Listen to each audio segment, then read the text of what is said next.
The second book of Moses, called Exodus. Chapter 1. Now these are the names of the children of Israel, which came into Egypt. Every man and his household came with Jacob: Reuben, Simeon, Levi, and Judah, Issachar, Zebulun, and Benjamin, Dan, and Naphtali, Gad, and Asher. And all the souls that came out of the loins of Jacob were 70 souls, for Joseph was in Egypt already. And Joseph died, and all his brethren, and all that generation. And the children of Israel were fruitful, and increased abundantly, and multiplied, and waxed exceeding mighty, and the land was filled with them. Now there arose up a new king over Egypt, which knew not Joseph. And he said unto his people, Behold, the people of the children of Israel are more and mightier than we. Come on, let us deal wisely with them, lest they multiply. And it come to pass that, when there falleth out any war, they join also unto our enemies, and fight against us, and so get them up out of the land. Therefore they did set over them taskmasters to afflict them with their burdens. And they built for Pharaoh treasure cities, Pithom and Raamses. But the more they afflicted them, the more they multiplied and grew, and they were grieved because of the children of Israel.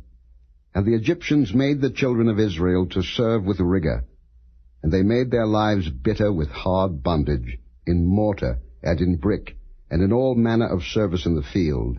All their service, wherein they made them serve, was with rigor.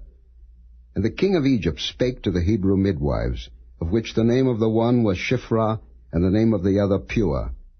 And he said, When ye do the office of a midwife to the Hebrew women, and see them upon the stools, if it be a son, then ye shall kill him, but if it be a daughter, then she shall live. But the midwives feared God, and did not as the king of Egypt commanded them, but saved the men children alive. And the king of Egypt called for the midwives, and said unto them, Why have ye done this thing, and have saved the men children alive? And the midwives said unto Pharaoh, Because the Hebrew women are not as the Egyptian women, for they are lively, and are delivered ere the midwives come in unto them. Therefore God dealt well with the midwives, and the people multiplied, and waxed very mighty. And it came to pass, because the midwives feared God, that he made them houses.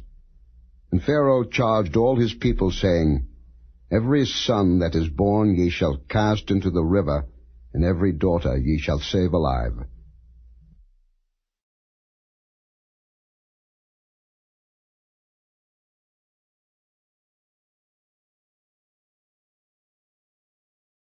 Chapter 2. And there went a man of the house of Levi, and took to wife a daughter of Levi. And the woman conceived, and bare a son. And when she saw him that he was a goodly child, she hid him 3 months. And when she could not longer hide him, she took for him an ark of bulrushes, and daubed it with slime and with pitch, and put the child therein, and she laid it in the flags by the river's brink. And his sister stood afar off, to wit what would be done to him. And the daughter of Pharaoh came down to wash herself at the river, and her maidens walked along by the river's side. And when she saw the ark among the flags, she sent her maid to fetch it. And when she had opened it, she saw the child, and behold, the babe wept. And she had compassion on him, and said, This is one of the Hebrews' children. Then said his sister to Pharaoh's daughter, Shall I go and call to thee a nurse of the Hebrew women, that she may nurse the child for thee? And Pharaoh's daughter said to her, Go. And the maid went and called the child's mother. And Pharaoh's daughter said unto her, Take this child away, and nurse it for me, and I will give thee thy wages. And the woman took the child, and nursed it. And the child grew, and she brought him unto Pharaoh's daughter, and he became her son. And she called his name Moses, and she said, Because I drew him out of the water. And it came to pass in those days, when Moses was grown, that he went out unto his brethren, and looked on their burdens. And he spied an Egyptian smiting an Hebrew, one of his brethren. And he looked this way and that way, and when he saw that there was no man, he slew the Egyptian, and hid him in the sand. And when he went out the second day, behold, 2 men of the Hebrews strove together. And he said to him that did the wrong, Wherefore smitest thou thy fellow? And he said, Who made thee a prince and a judge over us? Intendest thou to kill me, as thou killedst the Egyptian? And Moses feared, and said, Surely this thing is known. Now when Pharaoh heard this thing, he sought to slay Moses. But Moses fled from the face of Pharaoh, and dwelt in the land of Midian, and he sat down by a well. Now the priest of Midian had 7 daughters, and they came and drew water, and filled the troughs to water their father's flock. And the shepherds came and drove them away. But Moses stood up and helped them, and watered their flock. And when they came to Reuel their father, he said, How is it that ye are come so soon today? And they said, An Egyptian delivered us out of the hand of the shepherds, and also drew water enough for us, and watered the flock. And he said unto his daughters, And where is he?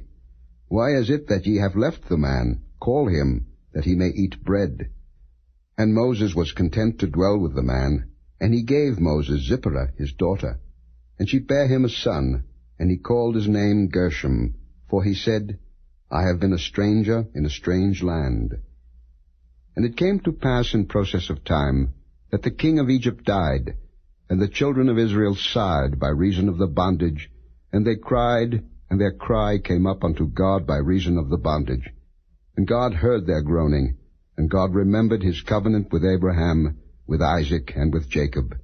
And God looked upon the children of Israel, and God had respect unto them.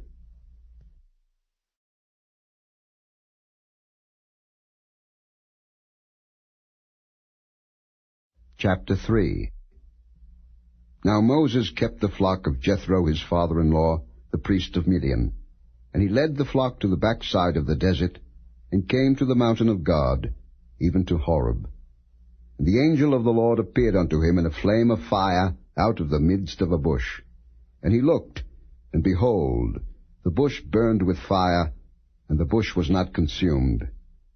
And Moses said, I will now turn aside, and see this great sight, why the bush is not burnt.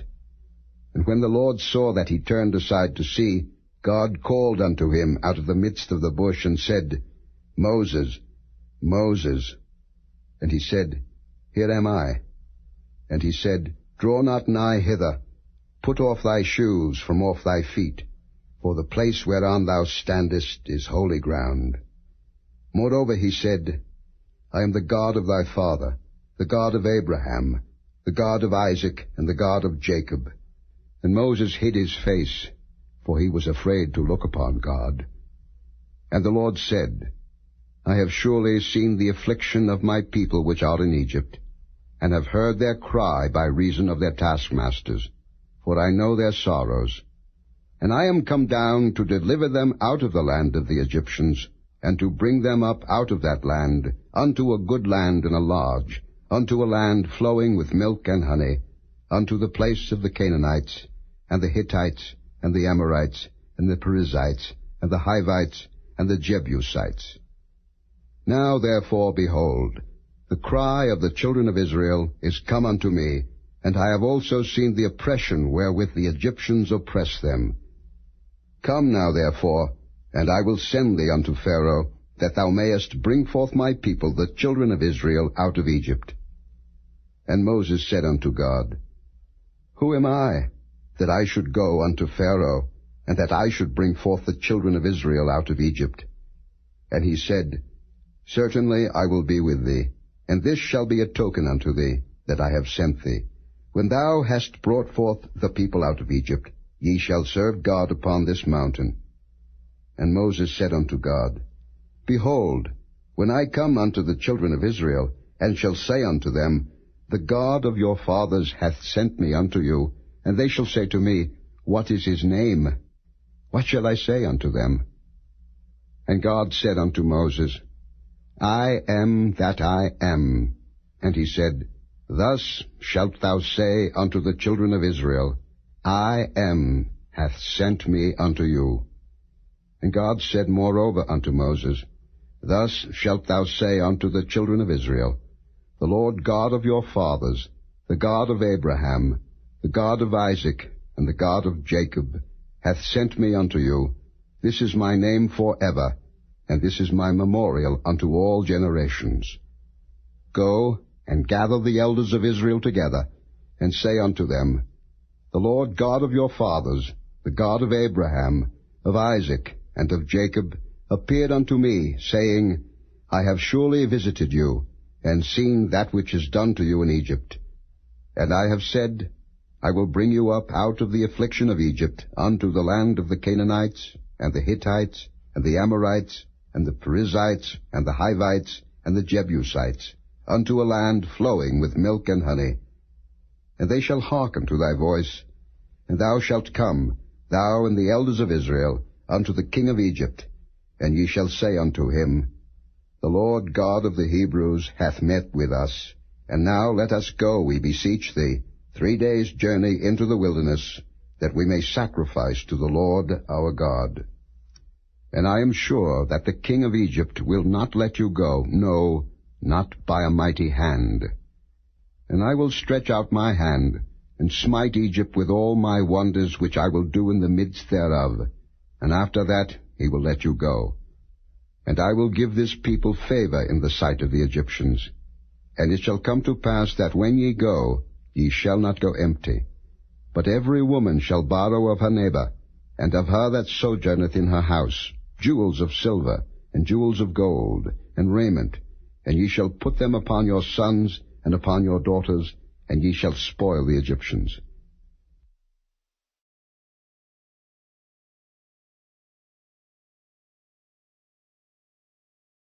Chapter 4.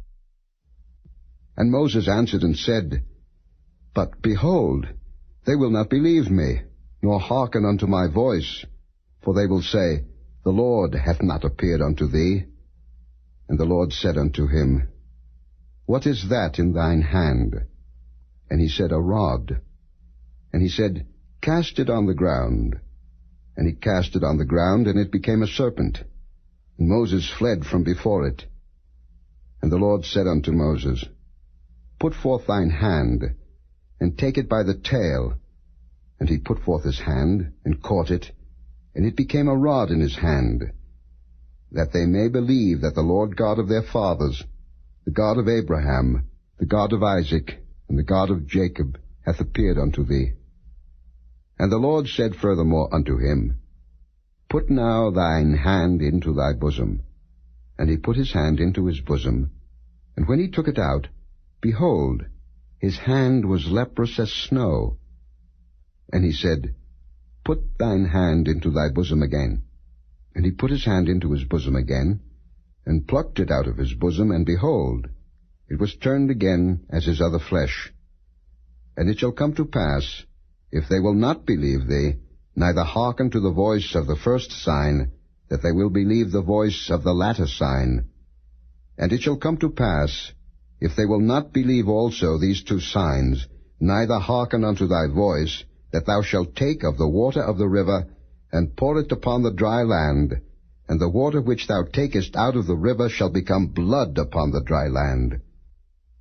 And Moses said unto the Lord, O my Lord, I am not eloquent, neither heretofore, nor since thou hast spoken unto thy servant, but I am slow of speech, and of a slow tongue. And the Lord said unto him, Who hath made man's mouth? Or who maketh the dumb, or deaf, or the seeing, or the blind? Have not I the Lord? Now therefore go, and I will be with thy mouth, and teach thee what thou shalt say. And he said, O my Lord, send, I pray thee, by the hand of him whom thou wilt send. And the anger of the Lord was kindled against Moses. And he said, Is not Aaron the Levite thy brother? I know that he can speak well. And also, behold, he cometh forth to meet thee, and when he seeth thee, he will be glad in his heart. And thou shalt speak unto him, and put words in his mouth. And I will be with thy mouth, and with his mouth, and will teach you what ye shall do. And he shall be thy spokesman unto the people. And he shall be, even he shall be to thee instead of a mouth, and thou shalt be to him instead of God. And thou shalt take this rod in thine hand, wherewith thou shalt do signs. And Moses went and returned to Jethro his father-in-law, and said unto him, Let me go, I pray thee, and return unto my brethren which are in Egypt, and see whether they be yet alive. And Jethro said to Moses, Go in peace. And the Lord said unto Moses in Midian, Go, return into Egypt, for all the men are dead which sought thy life. And Moses took his wife and his sons, and set them upon an ass, and he returned to the land of Egypt. And Moses took the rod of God in his hand. And the Lord said unto Moses, When thou goest to return into Egypt, see that thou do all those wonders before Pharaoh, which I have put in thine hand. But I will harden his heart, that he shall not let the people go. And thou shalt say unto Pharaoh, Thus saith the Lord, Israel is my son, even my firstborn. And I say unto thee, Let my son go, that he may serve me. And if thou refuse to let him go, behold, I will slay thy son, even thy firstborn. And it came to pass by the way in the inn, that the Lord met him, and sought to kill him. Then Zipporah took a sharp stone, and cut off the foreskin of her son, and cast it at his feet, and said, Surely a bloody husband art thou to me. So he let him go. Then she said, A bloody husband thou art, because of the circumcision. And the Lord said to Aaron, Go into the wilderness to meet Moses. And he went, and met him in the mount of God, and kissed him. And Moses told Aaron all the words of the Lord who had sent him, and all the signs which he had commanded him. And Moses and Aaron went and gathered together all the elders of the children of Israel. And Aaron spake all the words which the Lord had spoken unto Moses, and did the signs in the sight of the people. And the people believed. And when they heard that the Lord had visited the children of Israel, and that he had looked upon their affliction, then they bowed their heads and worshipped.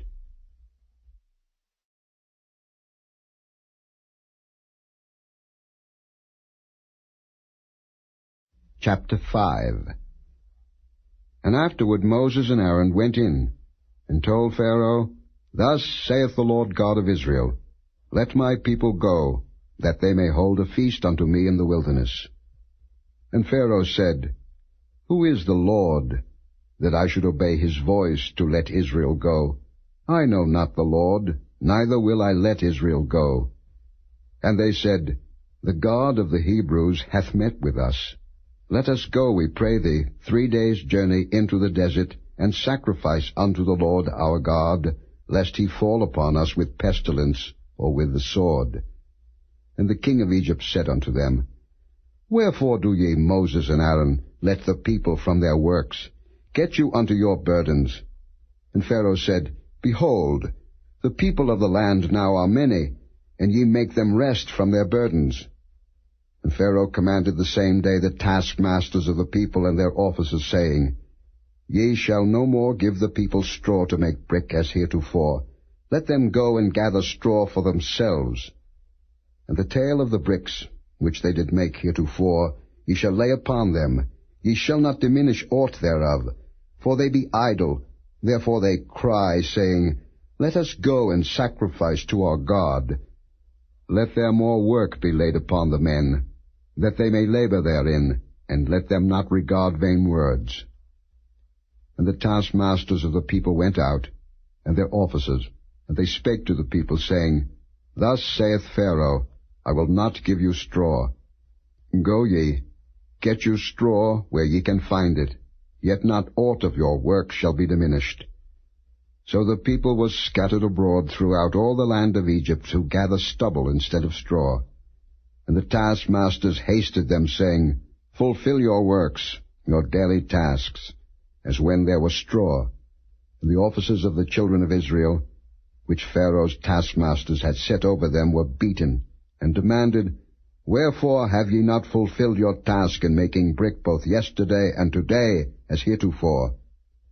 Then the officers of the children of Israel came and cried unto Pharaoh, saying, "Wherefore dealest thou thus with thy servants? There is no straw given unto thy servants, and they say to us, Make brick. And behold, thy servants are beaten, but the fault is in thine own people." But he said, "Ye are idle, ye are idle. Therefore ye say, Let us go and do sacrifice to the Lord. Go therefore now and work, for there shall no straw be given you, yet shall ye deliver the tale of bricks."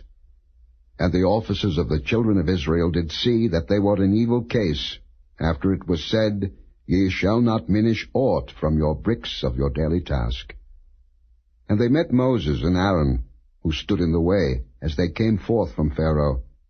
And they said unto them, The Lord look upon you and judge, because ye have made our savour to be abhorred in the eyes of Pharaoh, and in the eyes of his servants, to put a sword in their hand to slay us. And Moses returned unto the Lord, and said, Lord, wherefore hast thou so evil entreated this people? Why is it that thou hast sent me? For since I came to Pharaoh to speak in thy name, he hath done evil to this people, neither hast thou delivered thy people at all.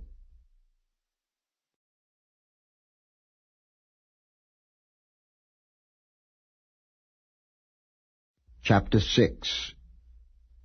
Then the Lord said unto Moses, Now shalt thou see what I will do to Pharaoh, for with a strong hand shall he let them go, and with a strong hand shall he drive them out of his land.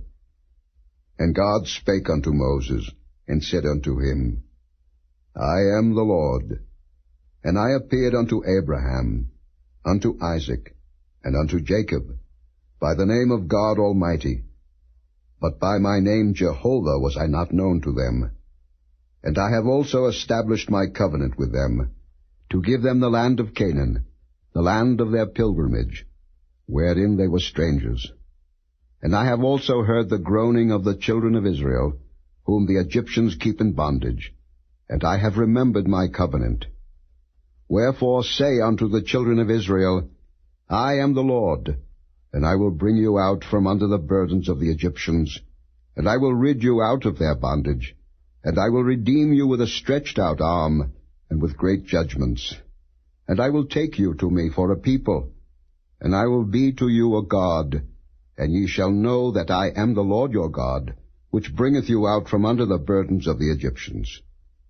And I will bring you in unto the land, concerning the which I did swear to give it to Abraham, to Isaac, and to Jacob, and I will give it you for an heritage. I am the Lord. And Moses spake so unto the children of Israel, but they hearkened not unto Moses for anguish of spirit, and for cruel bondage. And the Lord spake unto Moses, saying, Go in, speak unto Pharaoh king of Egypt, that he let the children of Israel go out of his land. And Moses spake before the Lord, saying, Behold, the children of Israel have not hearkened unto me. How then shall Pharaoh hear me, who am of uncircumcised lips? And the Lord spake unto Moses and unto Aaron, and gave them a charge unto the children of Israel, and unto Pharaoh king of Egypt, to bring the children of Israel out of the land of Egypt. These be the heads of their fathers' houses, the sons of Reuben, the firstborn of Israel, Anak, and Palu, Hezron, and Carmi. These be the families of Reuben. And the sons of Simeon, Jemuel, and Jamin, and Ohad, and Jachin, and Zohar, and Shael, the son of the Canaanitish woman.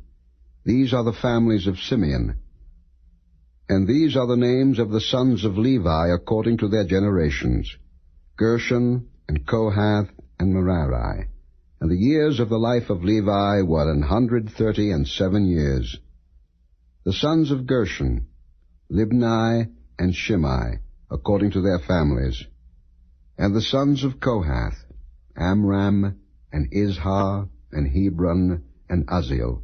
And the years of the life of Kohath were 133 years. And the sons of Merari, Mahali, and Mushi. These are the families of Levi according to their generations.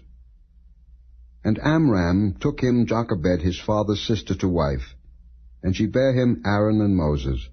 And the years of the life of Amram were 137 years. And the sons of Izhar, Korah, and Nepheg, and Zichri.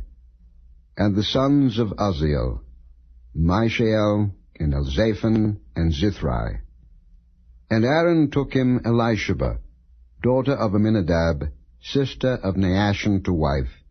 And she bare him Nadab, and Abihu, Eleazar, and Ithamar. And the sons of Korah, Asa, and Elkanah, and Abiasaph. These are the families of the Korhites. And Eleazar, Aaron's son, took him one of the daughters of Putiel to wife, and she bare him Phinehas.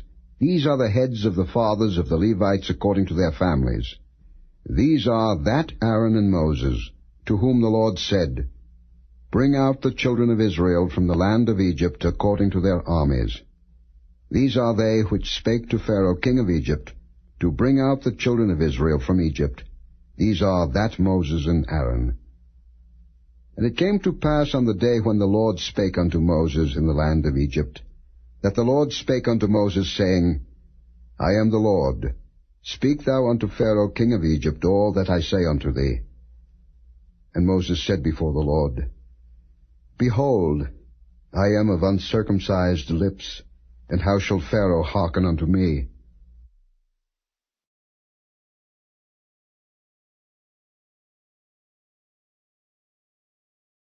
Chapter 7. And the Lord said unto Moses, See, I have made thee a god to Pharaoh, and Aaron thy brother shall be thy prophet. Thou shalt speak all that I command thee, and Aaron thy brother shall speak unto Pharaoh, that he send the children of Israel out of his land. And I will harden Pharaoh's heart, and multiply my signs and my wonders in the land of Egypt. But Pharaoh shall not hearken unto you, that I may lay my hand upon Egypt, and bring forth mine armies, and my people, the children of Israel, out of the land of Egypt by great judgments.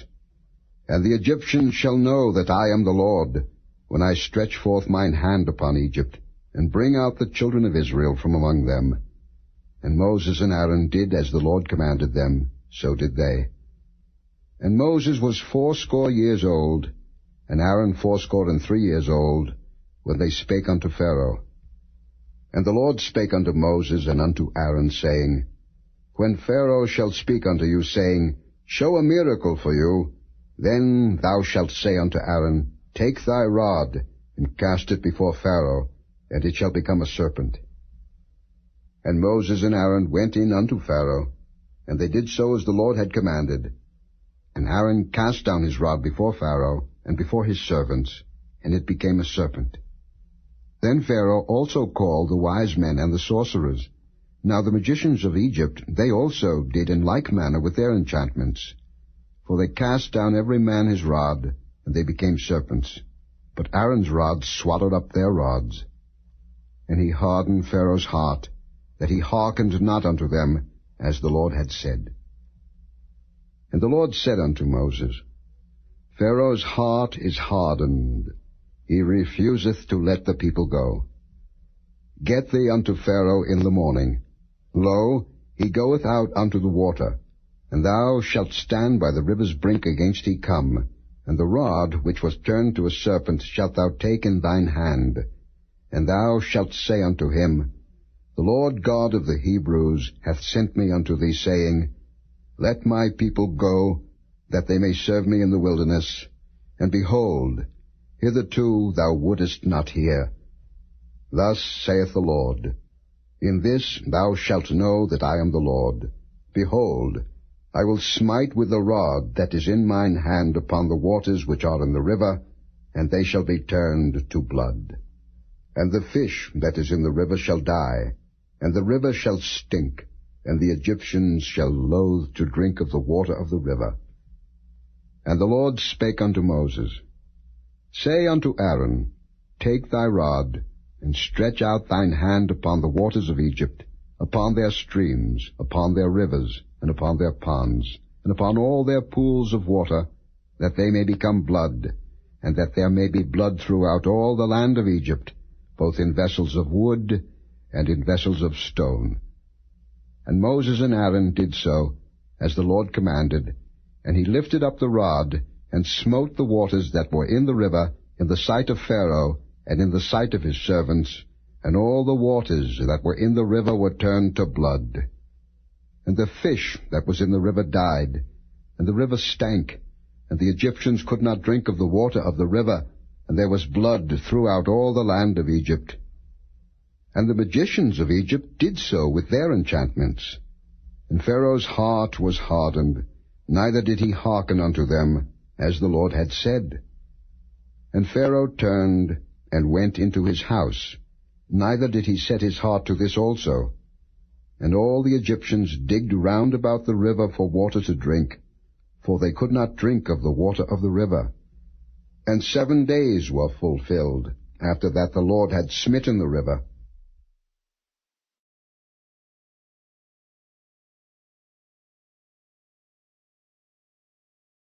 Chapter 8.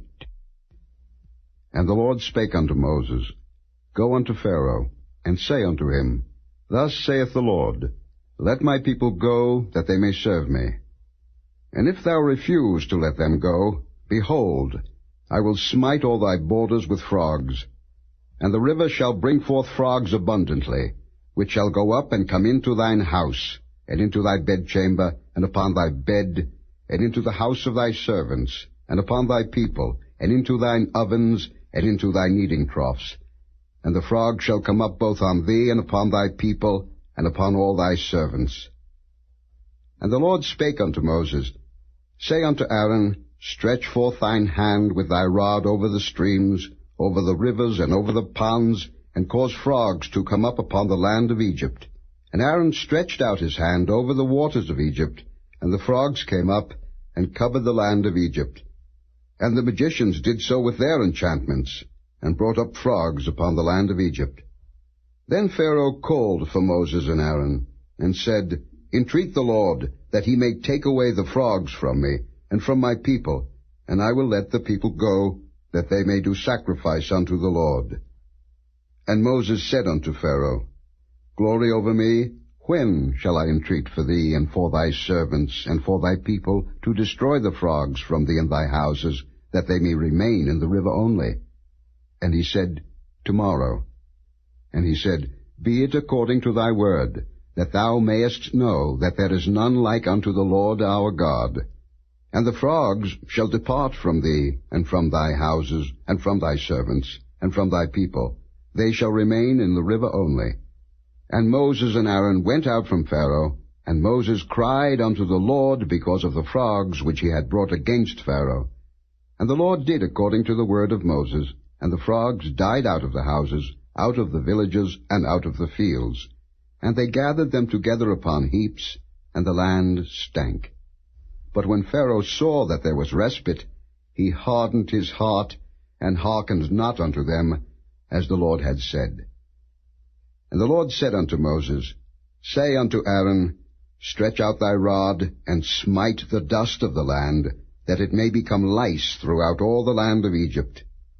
And they did so, for Aaron stretched out his hand with his rod, and smote the dust of the earth, and it became lice in man and in beast. All the dust of the land became lice throughout all the land of Egypt.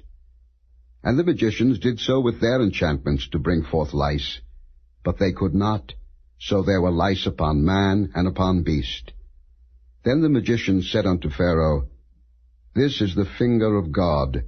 And Pharaoh's heart was hardened, and he hearkened not unto them, as the Lord had said. And the Lord said unto Moses, Rise up early in the morning, and stand before Pharaoh. Lo, he cometh forth to the water, and say unto him, Thus saith the Lord, Let my people go, that they may serve me. Else, if thou wilt not let my people go, behold, I will send swarms of flies upon thee, and upon thy servants, and upon thy people, and into thy houses, and the houses of the Egyptians shall be full of swarms of flies, and also the ground whereon they are. And I will sever in that day the land of Goshen, in which my people dwell, that no swarms of flies shall be there, to the end thou mayest know that I am the Lord in the midst of the earth. And I will put a division between my people and thy people. Tomorrow shall this sign be. And the Lord did so, and there came a grievous swarm of flies into the house of Pharaoh, and into his servants' houses, and into all the land of Egypt. The land was corrupted by reason of the swarm of flies.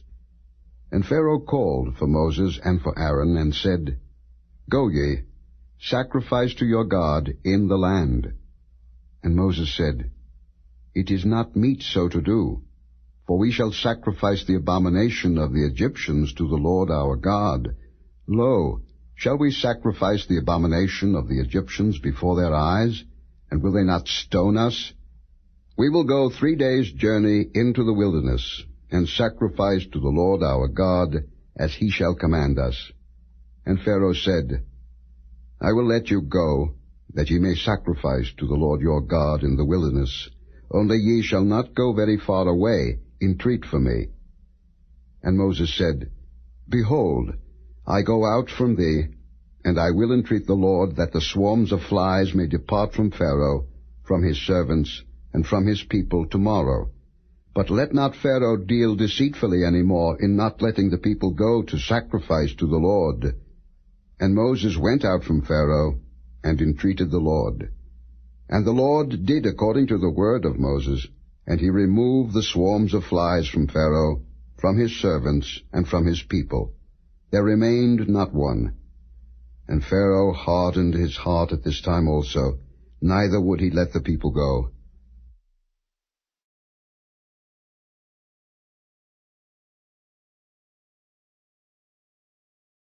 Chapter 9.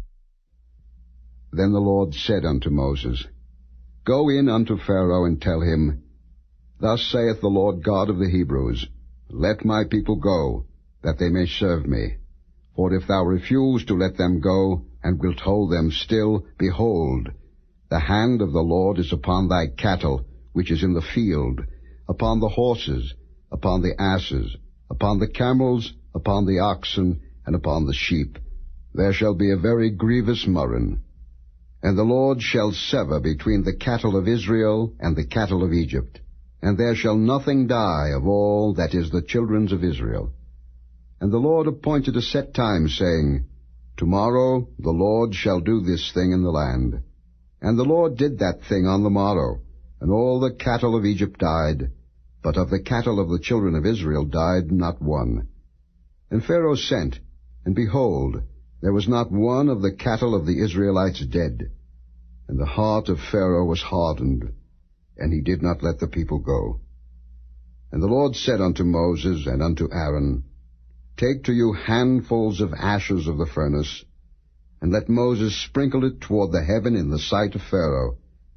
And it shall become small dust in all the land of Egypt, and shall be a boil breaking forth with blains upon man and upon beast, throughout all the land of Egypt.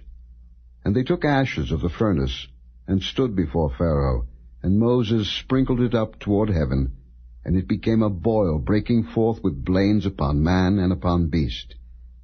And the magicians could not stand before Moses because of the boils, for the boil was upon the magicians, and upon all the Egyptians.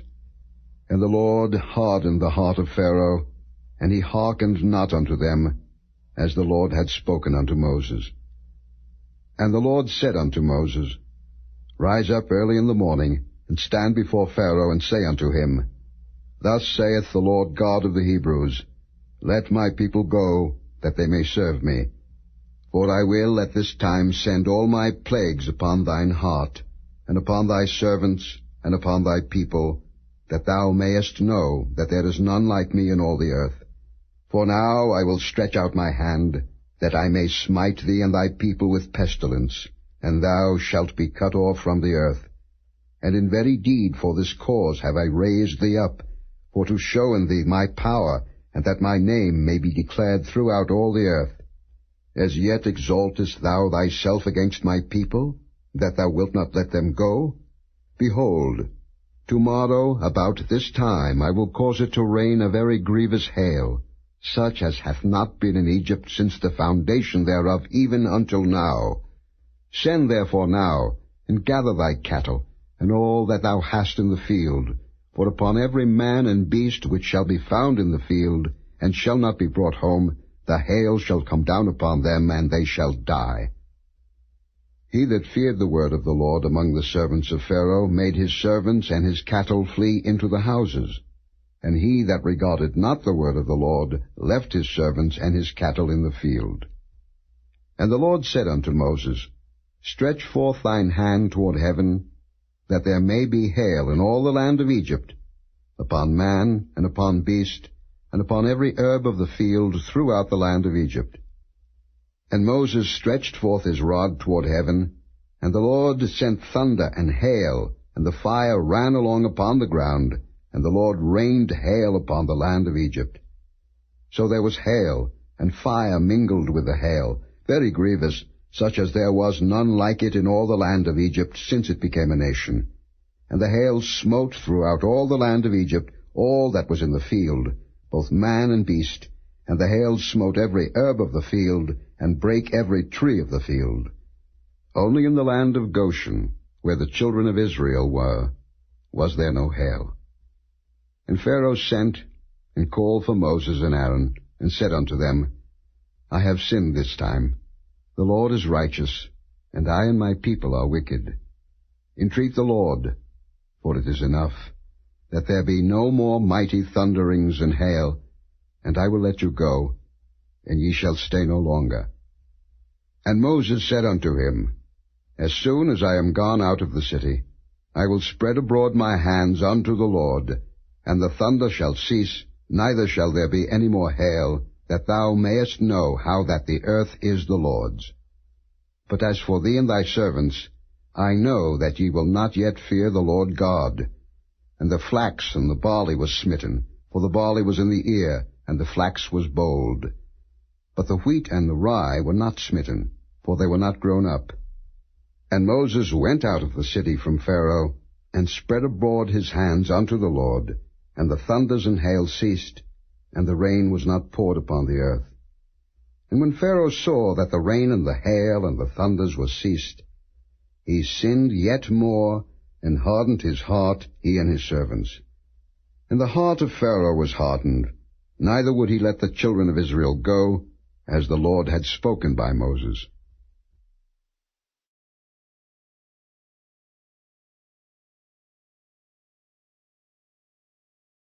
Chapter 10. And the Lord said unto Moses, Go in unto Pharaoh, for I have hardened his heart, and the heart of his servants, that I might show these my signs before him, and that thou mayest tell in the ears of thy son, and of thy son's son, what things I have wrought in Egypt, and my signs which I have done among them, that ye may know how that I am the Lord.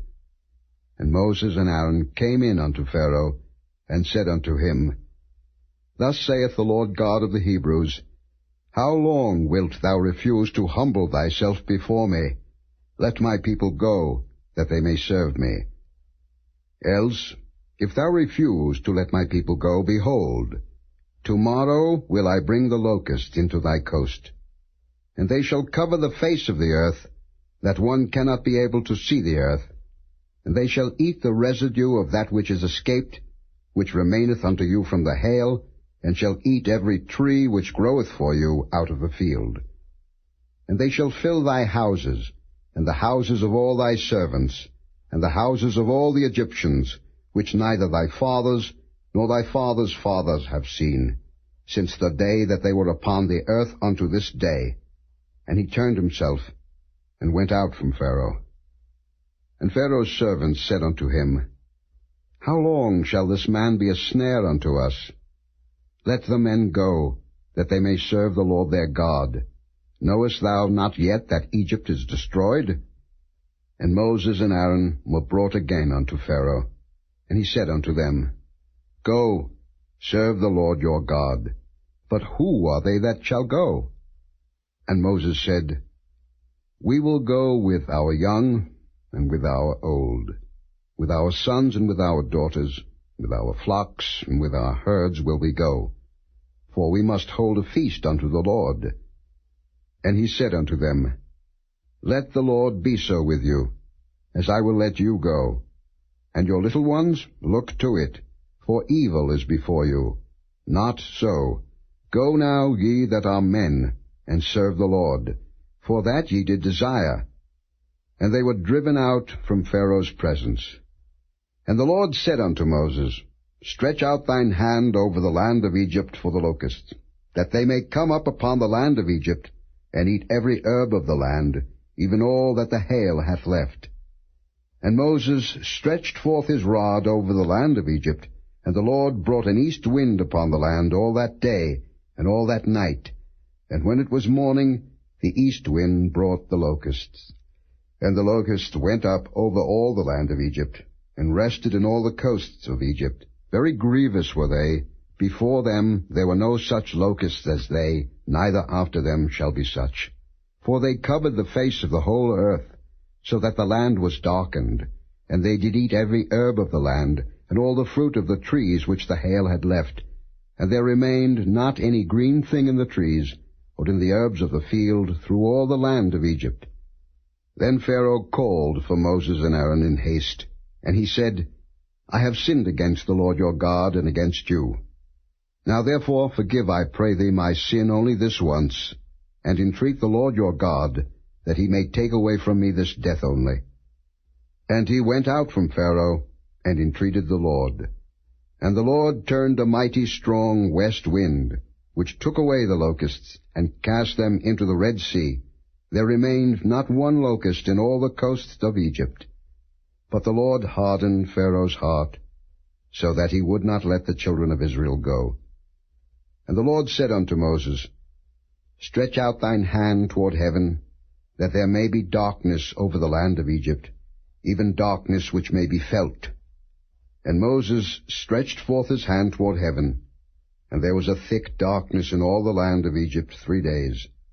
They saw not one another, neither rose any from his place for 3 days. But all the children of Israel had light in their dwellings. And Pharaoh called unto Moses, and said, Go ye, serve the Lord. Only let your flocks and your herds be stayed. Let your little ones also go with you.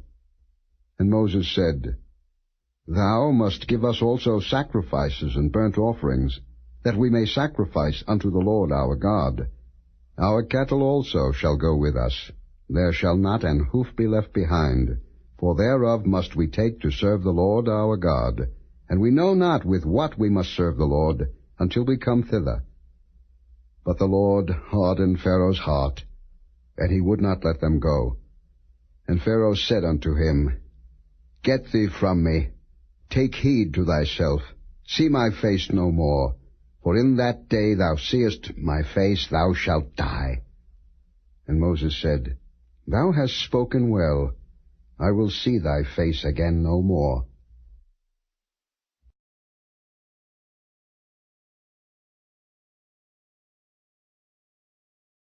Chapter 11.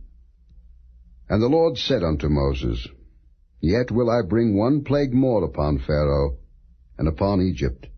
Afterwards he will let you go hence. When he shall let you go, he shall surely thrust you out hence altogether. Speak now in the ears of the people, and let every man borrow of his neighbor, and every woman of her neighbor, jewels of silver and jewels of gold. And the Lord gave the people favor in the sight of the Egyptians. Moreover, the man Moses was very great in the land of Egypt, in the sight of Pharaoh's servants, and in the sight of the people. And Moses said, Thus saith the Lord, About midnight will I go out into the midst of Egypt, and all the firstborn in the land of Egypt shall die, from the firstborn of Pharaoh that sitteth upon his throne, even unto the firstborn of the maidservant that is behind the mill, and all the firstborn of beasts. And there shall be a great cry throughout all the land of Egypt, such as there was none like it, nor shall be like it any more. But against any of the children of Israel shall not a dog move his tongue against man or beast, that ye may know how that the Lord doth put a difference between the Egyptians and Israel. And all these thy servants shall come down unto me, and bow down themselves unto me, saying, Get thee out, and all the people that follow thee, and after that I will go out. And he went out from Pharaoh in a great anger. And the Lord said unto Moses, Pharaoh shall not hearken unto you, that my wonders may be multiplied in the land of Egypt. And Moses and Aaron did all these wonders before Pharaoh, and the Lord hardened Pharaoh's heart, so that he would not let the children of Israel go out of his land.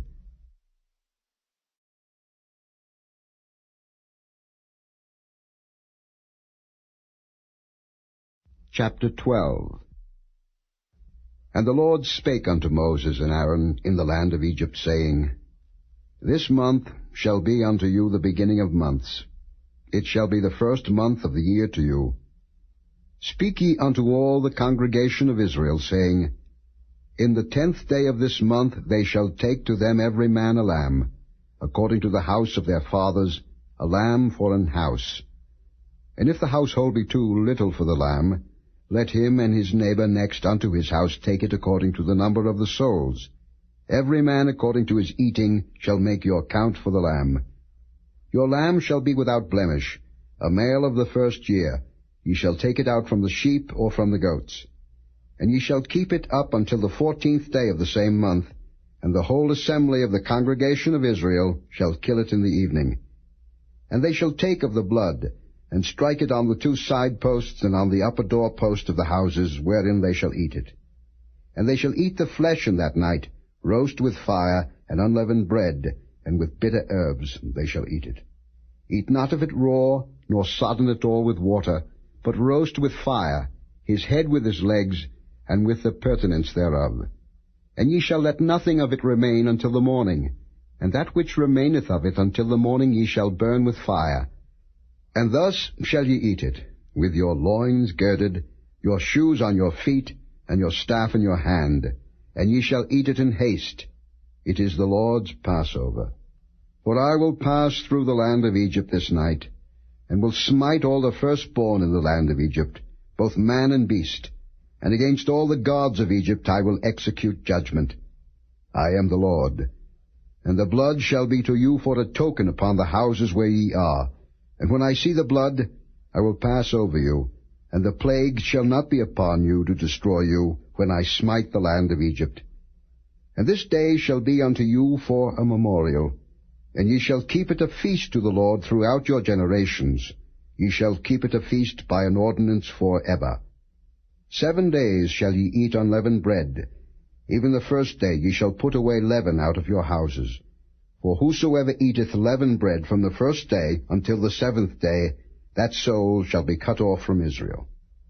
And in the first day there shall be an holy convocation. And in the 7th day there shall be an holy convocation to you. No manner of work shall be done in them, save that which every man must eat, that only may be done of you. And ye shall observe the feast of unleavened bread. For in this selfsame day have I brought your armies out of the land of Egypt. Therefore shall ye observe this day in your generations by an ordinance forever. In the 1st month, on the 14th day of the month at even, ye shall eat unleavened bread, until the 21st day of the month at even. 7 days shall there be no leaven found in your houses. For whosoever eateth that which is leavened, even that soul shall be cut off from the congregation of Israel, whether he be a stranger or born in the land. Ye shall eat nothing leavened. In all your habitations shall ye eat unleavened bread. Then Moses called for all the elders of Israel, and said unto them, Draw out and take you a lamb according to your families, and kill the Passover. And ye shall take a bunch of hyssop, and dip it in the blood that is in the basin, and strike the lintel and the 2 side posts with the blood that is in the basin, and none of you shall go out at the door of his house until the morning. For the Lord will pass through to smite the Egyptians. And when he seeth the blood upon the lintel, and on the 2 side posts, the Lord will pass over the door, and will not suffer the destroyer to come in unto your houses to smite you. And ye shall observe this thing for an ordinance to thee and to thy sons forever. And it shall come to pass, when ye be come to the land which the Lord will give you, according as he hath promised, that ye shall keep this service. And it shall come to pass, when your children shall say unto you, What mean ye by this service? That ye shall say, It is the sacrifice of the Lord's Passover, who passed over the houses of the children of Israel in Egypt, when he smote the Egyptians, and delivered our houses. And the people bowed the head and worshipped. And the children of Israel went away, and did as the Lord had commanded Moses and Aaron, so did they. And it came to pass, that at midnight the Lord smote all the firstborn in the land of Egypt, from the firstborn of Pharaoh that sat on his throne, unto the firstborn of the captive that was in the dungeon, and all the firstborn of cattle. And Pharaoh rose up in the night, he, and all his servants, and all the Egyptians. And there was a great cry in Egypt, for there was not a house where there was not one dead. And he called for Moses and Aaron by night, and said, Rise up, and get you forth from among my people, both ye and the children of Israel, and go, serve the Lord, as ye have said. Also take your flocks and your herds, as ye have said, and be gone. And bless me also. And the Egyptians were urgent upon the people, that they might send them out of the land in haste, for they said, We be all dead men. And the people took their dough before it was leavened, their kneading troughs being bound up in their clothes upon their shoulders. And the children of Israel did according to the word of Moses. And they borrowed of the Egyptians jewels of silver, and jewels of gold, and raiment. And the Lord gave the people favor in the sight of the Egyptians, so that they lent unto them such things as they required. And they spoiled the Egyptians. And the children of Israel journeyed from Ramesses to Succoth, about 600,000 on foot that were men, beside children. And a mixed multitude went up also with them, and flocks and herds, even very much cattle. And they baked unleavened cakes of the dough which they brought forth out of Egypt, for it was not leavened, because they were thrust out of Egypt, and could not tarry, neither had they prepared for themselves any victual. Now the sojourning of the children of Israel who dwelt in Egypt was 430 years. And it came to pass at the end of the 430 years, even the selfsame day it came to pass, that all the hosts of the Lord went out from the land of Egypt. It is a night to be much observed unto the Lord for bringing them out from the land of Egypt. This is that night of the Lord to be observed of all the children of Israel in their generations. And the Lord said unto Moses and Aaron, This is the ordinance of the Passover. There shall no stranger eat thereof, but every man's servant that is bought for money, when thou hast circumcised him, then shall he eat thereof. A foreigner and an hired servant shall not eat thereof. In one house shall it be eaten. Thou shalt not carry forth aught of the flesh abroad out of the house, neither shall ye break a bone thereof. All the congregation of Israel shall keep it. And when a stranger shall sojourn with thee, and will keep the Passover to the Lord, let all his males be circumcised, and then let him come near and keep it. And he shall be as one that is born in the land, for no uncircumcised person shall eat thereof. One law shall be to him that is homeborn, and unto the stranger that sojourneth among you. Thus did all the children of Israel, as the Lord commanded Moses and Aaron, so did they.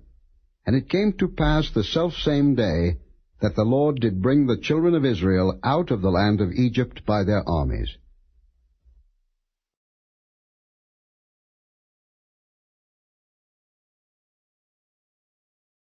Chapter 13. And the Lord spake unto Moses, saying, Sanctify unto me all the firstborn, whatsoever openeth the womb among the children of Israel, both of man and of beast, it is mine. And Moses said unto the people, Remember this day, in which ye came out from Egypt, out of the house of bondage, for by strength of hand the Lord brought you out from this place. There shall no leavened bread be eaten.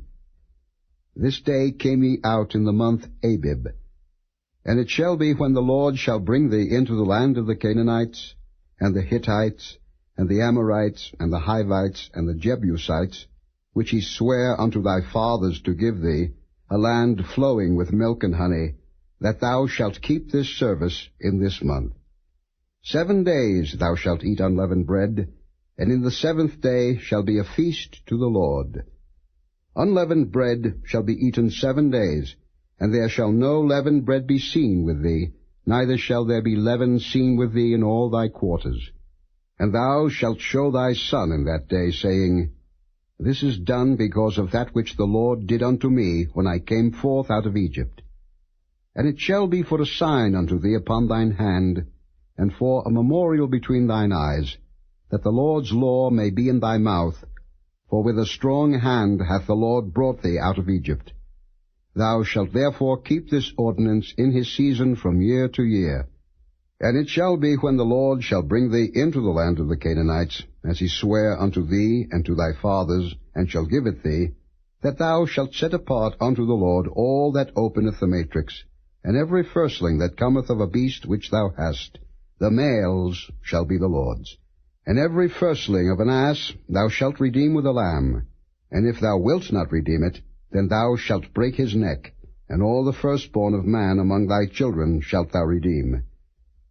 And it shall be when thy son asketh thee in time to come, saying, What is this? That thou shalt say unto him, By strength of hand the Lord brought us out from Egypt, from the house of bondage. And it came to pass, when Pharaoh would hardly let us go, that the Lord slew all the firstborn in the land of Egypt, both the firstborn of man and the firstborn of beast. Therefore I sacrifice to the Lord all that openeth the matrix, being males. But all the firstborn of my children I redeem. And it shall be for a token upon thine hand, and for frontlets between thine eyes. For by strength of hand the Lord brought us forth out of Egypt. And it came to pass, when Pharaoh had let the people go, that God led them not through the way of the land of the Philistines, although that was near. For God said, Lest peradventure the people repent when they see war, and they return to Egypt. But God led the people about, through the way of the wilderness of the Red Sea, and the children of Israel went up harnessed out of the land of Egypt.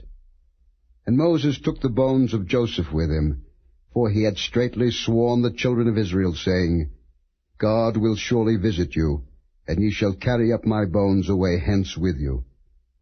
And they took their journey from Succoth, and encamped in Etham in the edge of the wilderness. And the Lord went before them by day in a pillar of a cloud, to lead them the way, and by night in a pillar of fire, to give them light, to go by day and night. He took not away the pillar of the cloud by day, nor the pillar of fire by night from before the people.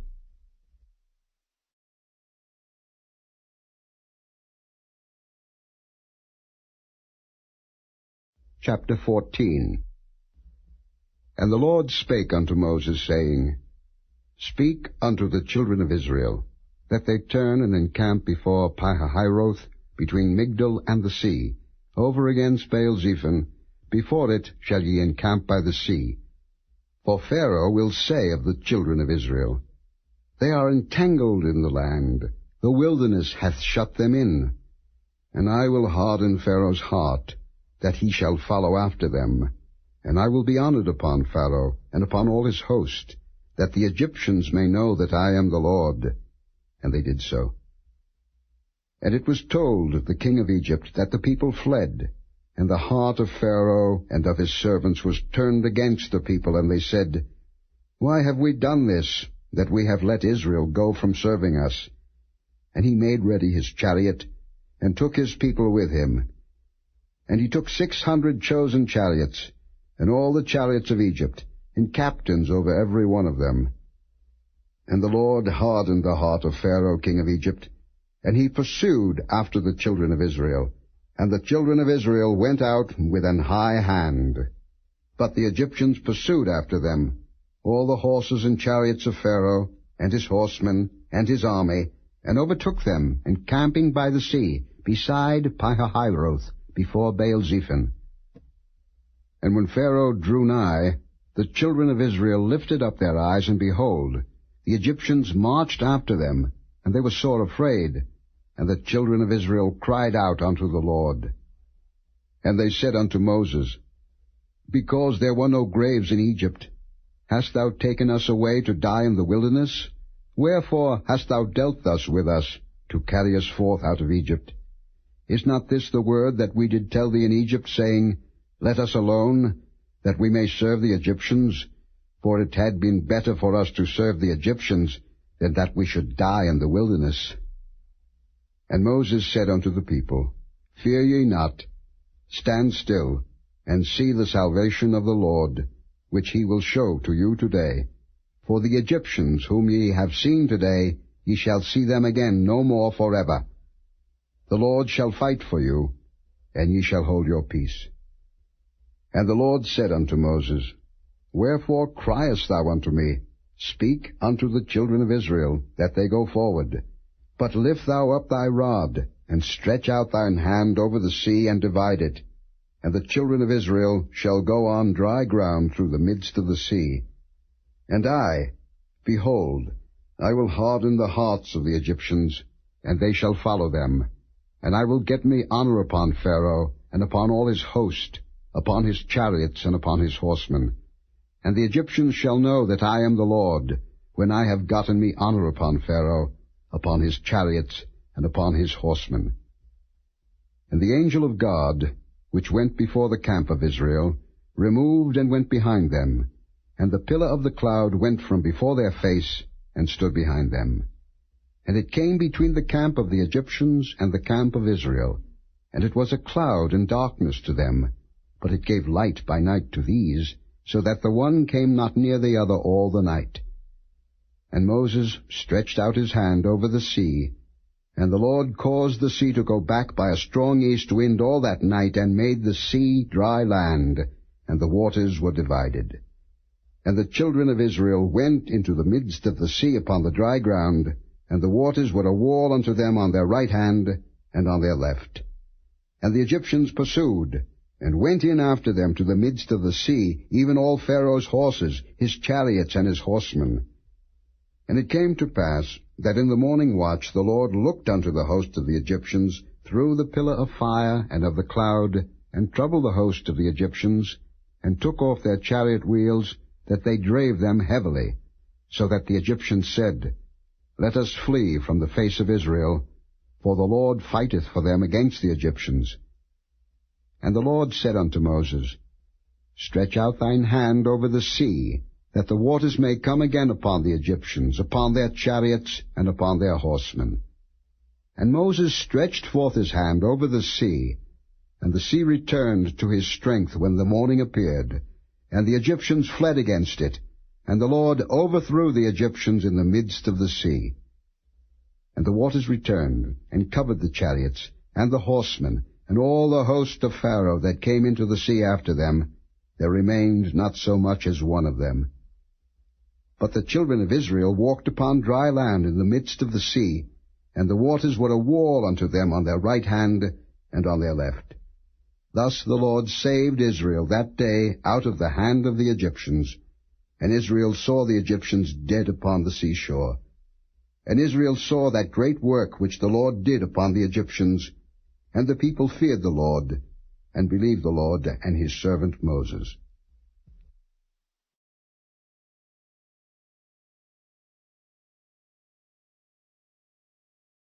Chapter 15. Then sang Moses and the children of Israel this song unto the Lord, and spake, saying, I will sing unto the Lord, for he hath triumphed gloriously. The horse and his rider hath he thrown into the sea. The Lord is my strength and song, and he is become my salvation. He is my God, and I will prepare him an habitation, my father's God, and I will exalt him. The Lord is a man of war, the Lord is his name. Pharaoh's chariots and his host hath he cast into the sea. His chosen captains also are drowned in the Red Sea. The depths have covered them, they sank into the bottom as a stone. Thy right hand, O Lord, is become glorious in power. Thy right hand, O Lord, hath dashed in pieces the enemy.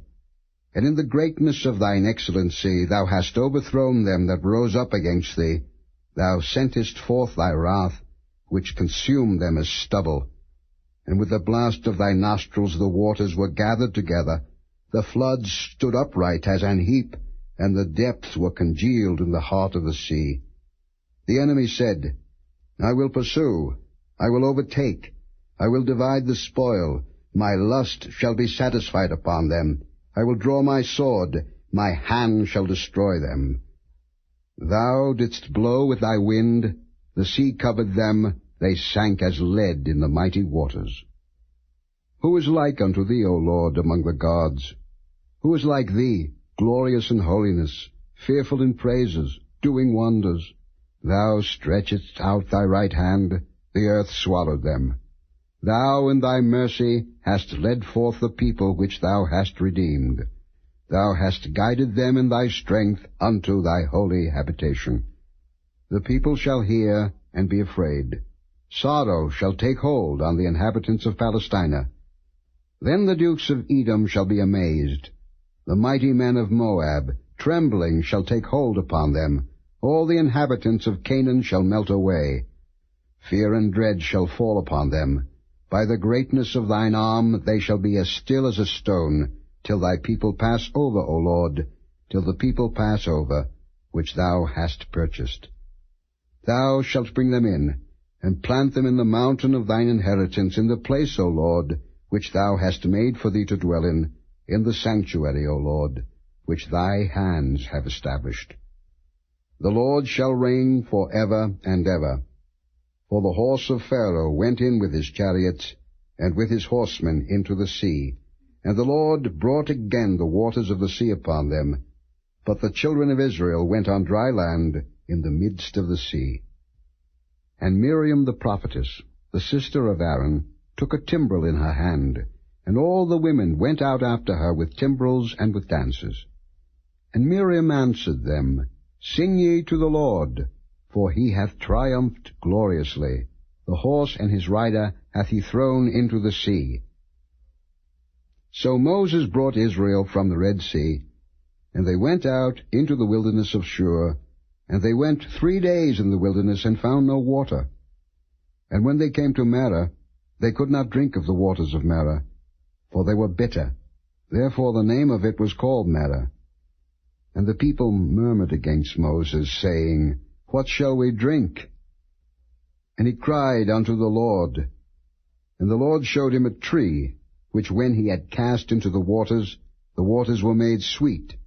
There he made for them a statute and an ordinance, and there he proved them, and said, If thou wilt diligently hearken to the voice of the Lord thy God, and wilt do that which is right in his sight, and wilt give ear to his commandments, and keep all his statutes, I will put none of these diseases upon thee, which I have brought upon the Egyptians. For I am the Lord that healeth thee. And they came to Elim, where were 12 wells of water, and 70 palm trees, and they encamped there by the waters.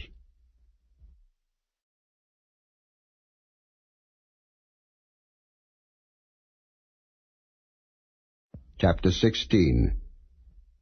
And they took their journey from Elim, and all the congregation of the children of Israel came into the wilderness of Sin, which is between Elim and Sinai, on the 15th day of the 2nd month, after their departing out of the land of Egypt. And the whole congregation of the children of Israel murmured against Moses and Aaron in the wilderness. And the children of Israel said unto them, Would to God we had died by the hand of the Lord in the land of Egypt, when we sat by the flesh pots, and when we did eat bread to the full, for ye have brought us forth into this wilderness to kill this whole assembly with hunger.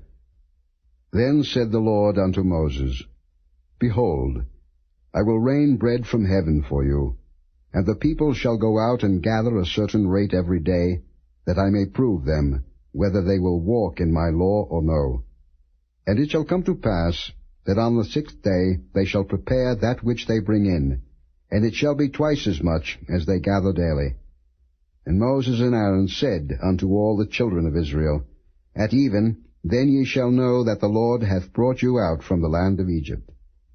And in the morning, then ye shall see the glory of the Lord, for that he heareth your murmurings against the Lord. And what are we, that ye murmur against us? And Moses said, This shall be, when the Lord shall give you in the evening flesh to eat, and in the morning bread to the full, for that the Lord heareth your murmurings which ye murmur against him. And what are we? Your murmurings are not against us, but against the Lord. And Moses spake unto Aaron, Say unto all the congregation of the children of Israel, Come near before the Lord, for he hath heard your murmurings. And it came to pass, as Aaron spake unto the whole congregation of the children of Israel, that they looked toward the wilderness, and behold, the glory of the Lord appeared in the cloud. And the Lord spake unto Moses, saying, I have heard the murmurings of the children of Israel. Speak unto them, saying, At even ye shall eat flesh, and in the morning ye shall be filled with bread, and ye shall know that I am the Lord your God. And it came to pass, that at even the quails came up, and covered the camp, and in the morning the dew lay round about the host. And when the dew that lay was gone up, behold, upon the face of the wilderness there lay a small round thing, as small as the hoarfrost on the ground. And when the children of Israel saw it, they said one to another, It is manna, for they wist not what it was. And Moses said unto them, This is the bread which the Lord hath given you to eat. This is the thing which the Lord hath commanded. Gather of it every man according to his eating, an omer for every man, according to the number of your persons. Take ye every man for them which are in his tents. And the children of Israel did so, and gathered, some more, some less. And when they did meet it with an omer, he that gathered much had nothing over, and he that gathered little had no lack. They gathered every man according to his eating. And Moses said, Let no man leave of it till the morning. Notwithstanding, they hearkened not unto Moses, but some of them left of it until the morning, and it bred worms, and stank. And Moses was wroth with them. And they gathered it every morning, every man according to his eating, and when the sun waxed hot, it melted. And it came to pass that on the 6th day they gathered twice as much bread, 2 omers for one man, and all the rulers of the congregation came and told Moses. And he said unto them, This is that which the Lord hath said. Tomorrow is the rest of the holy Sabbath unto the Lord. Bake that which ye will bake today, and seethe that ye will seethe, and that which remaineth over lay up for you to be kept until the morning. And they laid it up till the morning, as Moses bade, and it did not stink, neither was there any worm therein. And Moses said, Eat that today, for today is a Sabbath unto the Lord. Today ye shall not find it in the field. 6 days ye shall gather it, but on the 7th day, which is the Sabbath, in it there shall be none. And it came to pass that there went out some of the people on the 7th day for to gather, and they found none.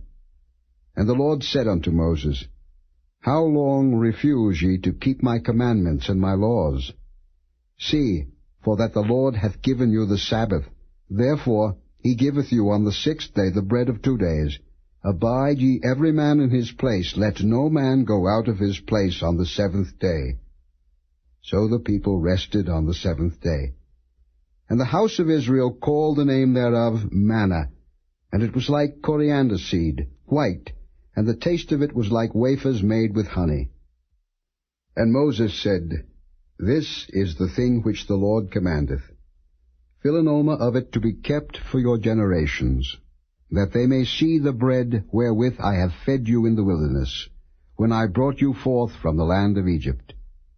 And Moses said unto Aaron, Take a pot, and put an omer full of manna therein, and lay it up before the Lord to be kept for your generations. As the Lord commanded Moses, so Aaron laid it up before the testimony to be kept. And the children of Israel did eat manna 40 years, until they came to a land inhabited. They did eat manna until they came unto the borders of the land of Canaan.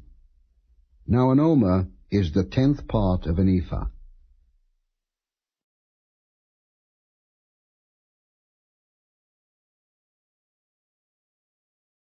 Chapter 17. And all the congregation of the children of Israel journeyed from the wilderness of Sin after their journeys, according to the commandment of the Lord, and pitched in Rephidim, and there was no water for the people to drink. Wherefore the people did chide with Moses, and said, Give us water, that we may drink. And Moses said unto them, Why chide ye with me? Wherefore do ye tempt the Lord? And the people thirsted there for water, and the people murmured against Moses, and said, Wherefore is this that thou hast brought us up out of Egypt, to kill us and our children and our cattle with thirst? And Moses cried unto the Lord, saying, What shall I do unto this people? They be almost ready to stone me. And the Lord said unto Moses, Go on before the people, and take with thee of the elders of Israel, and thy rod wherewith thou smotest the river, take in thine hand, and go. Behold, I will stand before thee there upon the rock in Horeb, and thou shalt smite the rock, and there shall come water out of it, that the people may drink. And Moses did so in the sight of the elders of Israel. And he called the name of the place Massah and Meribah, because of the chiding of the children of Israel, and because they tempted the Lord, saying, Is the Lord among us or not? Then came Amalek, and fought with Israel in Rephidim. And Moses said unto Joshua, Choose us out men, and go out, fight with Amalek. Tomorrow I will stand on the top of the hill with the rod of God in mine hand. So Joshua did as Moses had said to him, and fought with Amalek. And Moses, Aaron, and Hur went up to the top of the hill. And it came to pass, when Moses held up his hand, that Israel prevailed, and when he let down his hand, Amalek prevailed. But Moses' hands were heavy, and they took a stone, and put it under him, and he sat thereon, and Aaron and Hur stayed up his hands, the one on the one side, and the other on the other side, and his hands were steady until the going down of the sun. And Joshua discomfited Amalek and his people with the edge of the sword. And the Lord said unto Moses, Write this for a memorial in a book, and rehearse it in the ears of Joshua, for I will utterly put out the remembrance of Amalek from under heaven. And Moses built an altar, and called the name of it Jehovah Nissi. For he said, Because the Lord hath sworn that the Lord will have war with Amalek from generation to generation.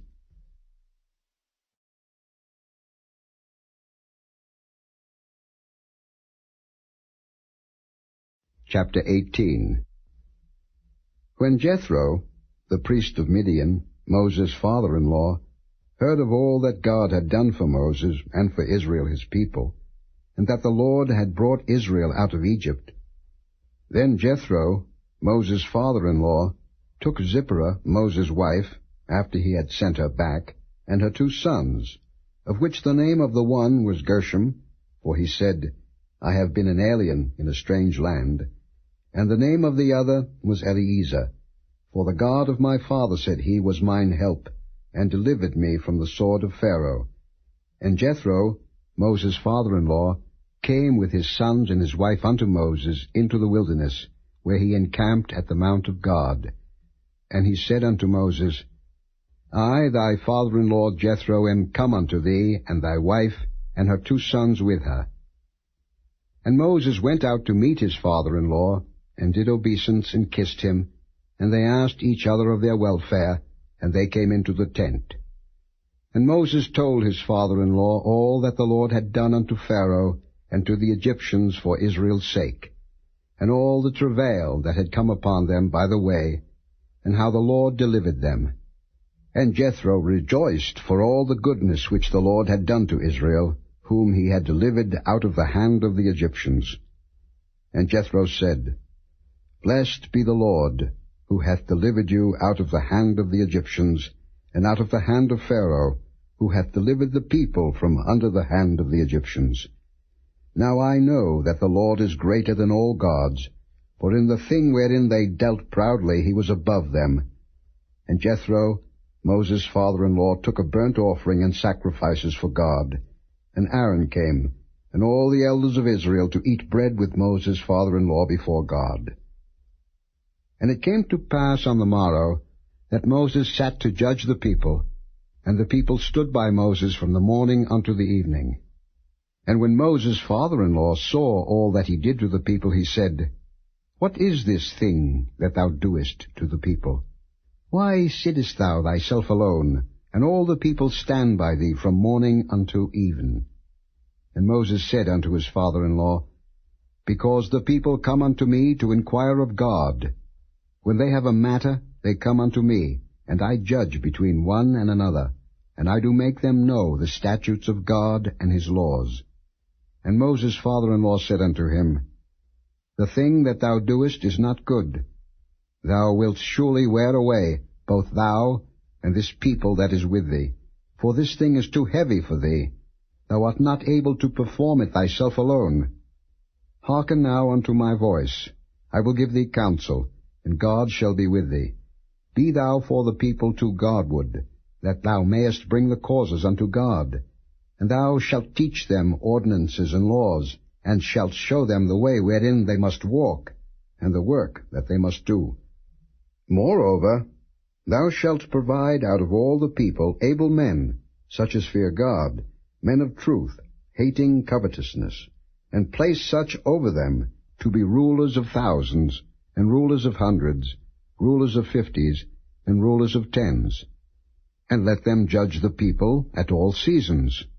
And it shall be that every great matter they shall bring unto thee, but every small matter they shall judge. So shall it be easier for thyself, and they shall bear the burden with thee. If thou shalt do this thing, and God command thee so, then thou shalt be able to endure, and all this people shall also go to their place in peace. So Moses hearkened to the voice of his father-in-law, and did all that he had said. And Moses chose able men out of all Israel, and made them heads over the people, rulers of thousands, rulers of hundreds, rulers of 50s, and rulers of 10s. And they judged the people at all seasons. The hard causes they brought unto Moses, but every small matter they judged themselves. And Moses let his father-in-law depart, and he went his way into his own land.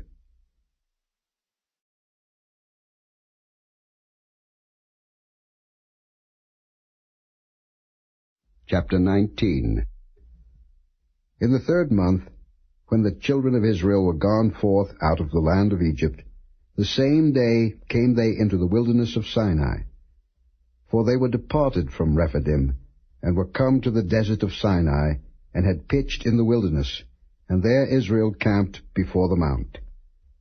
And Moses went up unto God, and the Lord called unto him out of the mountain, saying, Thus shalt thou say to the house of Jacob, and tell the children of Israel, Ye have seen what I did unto the Egyptians, and how I bare you on eagle's wings, and brought you unto myself.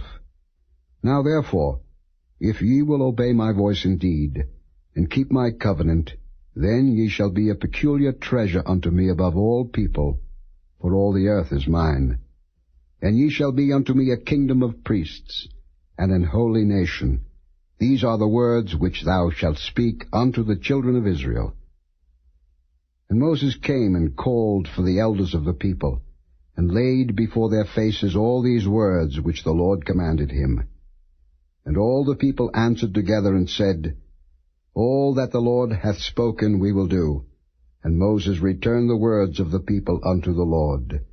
And the Lord said unto Moses, Lo, I come unto thee in a thick cloud, that the people may hear when I speak with thee, and believe thee forever. And Moses told the words of the people unto the Lord. And the Lord said unto Moses, Go unto the people, and sanctify them today and tomorrow, and let them wash their clothes, and be ready against the 3rd day. For the 3rd day the Lord will come down in the sight of all the people upon Mount Sinai. And thou shalt set bounds unto the people round about, saying, Take heed to yourselves, that ye go not up into the mount, or touch the border of it. Whosoever toucheth the mount shall be surely put to death. There shall not an hand touch it, but he shall surely be stoned, or shot through. Whether it be beast or man, it shall not live. When the trumpet soundeth long, they shall come up to the mount. And Moses went down from the mount unto the people, and sanctified the people, and they washed their clothes. And he said unto the people, Be ready against the third day. Come not at your wives. And it came to pass on the third day in the morning, that there were thunders and lightnings, and a thick cloud upon the mount, and the voice of the trumpet exceeding loud, so that all the people that was in the camp trembled. And Moses brought forth the people out of the camp to meet with God, and they stood at the nether part of the mount. And Mount Sinai was altogether on a smoke, because the Lord descended upon it in fire, and the smoke thereof ascended as the smoke of a furnace, and the whole mount quaked greatly. And when the voice of the trumpet sounded long, and waxed louder and louder, Moses spake, and God answered him by a voice. And the Lord came down upon Mount Sinai, on the top of the mount, and the Lord called Moses up to the top of the mount, and Moses went up. And the Lord said unto Moses, Go down, charge the people, lest they break through unto the Lord to gaze, and many of them perish. And let the priests also, which come near to the Lord, sanctify themselves, lest the Lord break forth upon them. And Moses said unto the Lord, The people cannot come up to Mount Sinai, for thou chargest us, saying, Set bounds about the mount, and sanctify it. And the Lord said unto him, Away, get thee down, and thou shalt come up, thou and Aaron with thee. But let not the priests and the people break through to come up unto the Lord, lest he break forth upon them. So Moses went down unto the people, and spake unto them.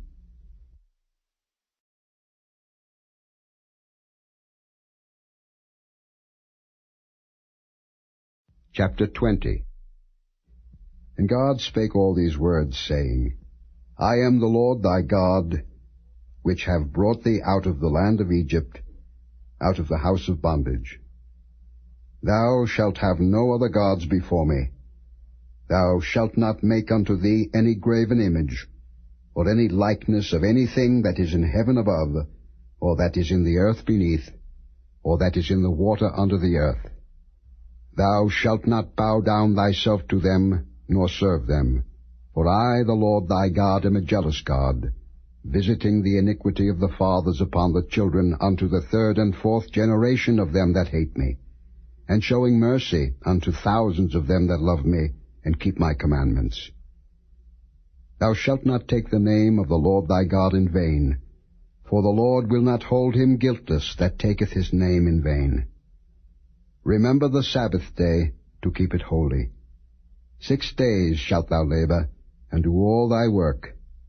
But the 7th day is the Sabbath of the Lord thy God.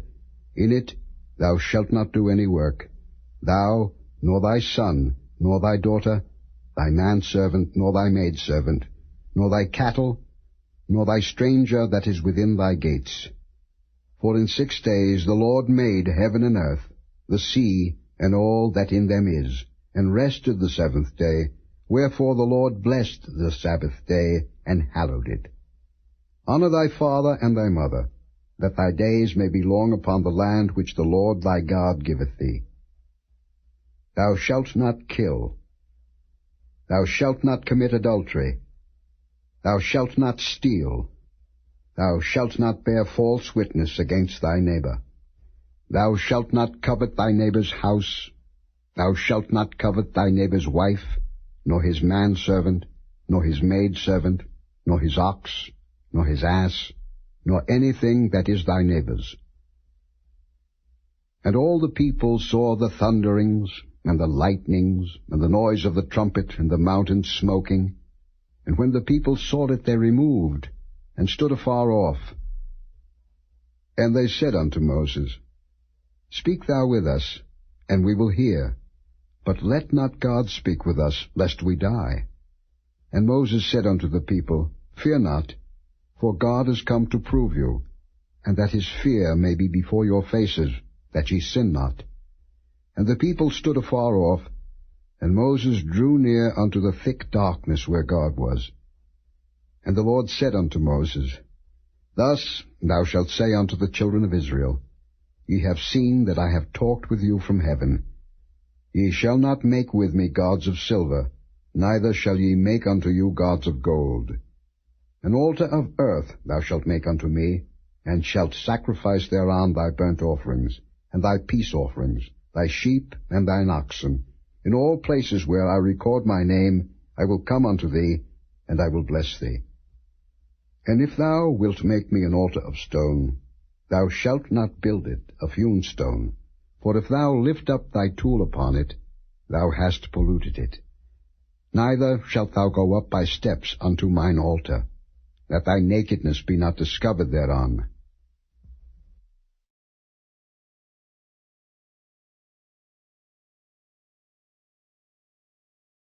Chapter 21.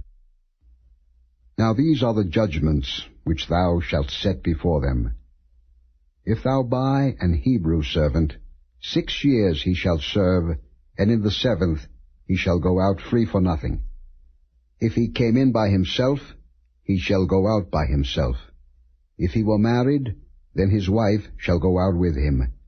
If his master have given him a wife, and she have borne him sons or daughters, the wife and her children shall be her master's, and he shall go out by himself.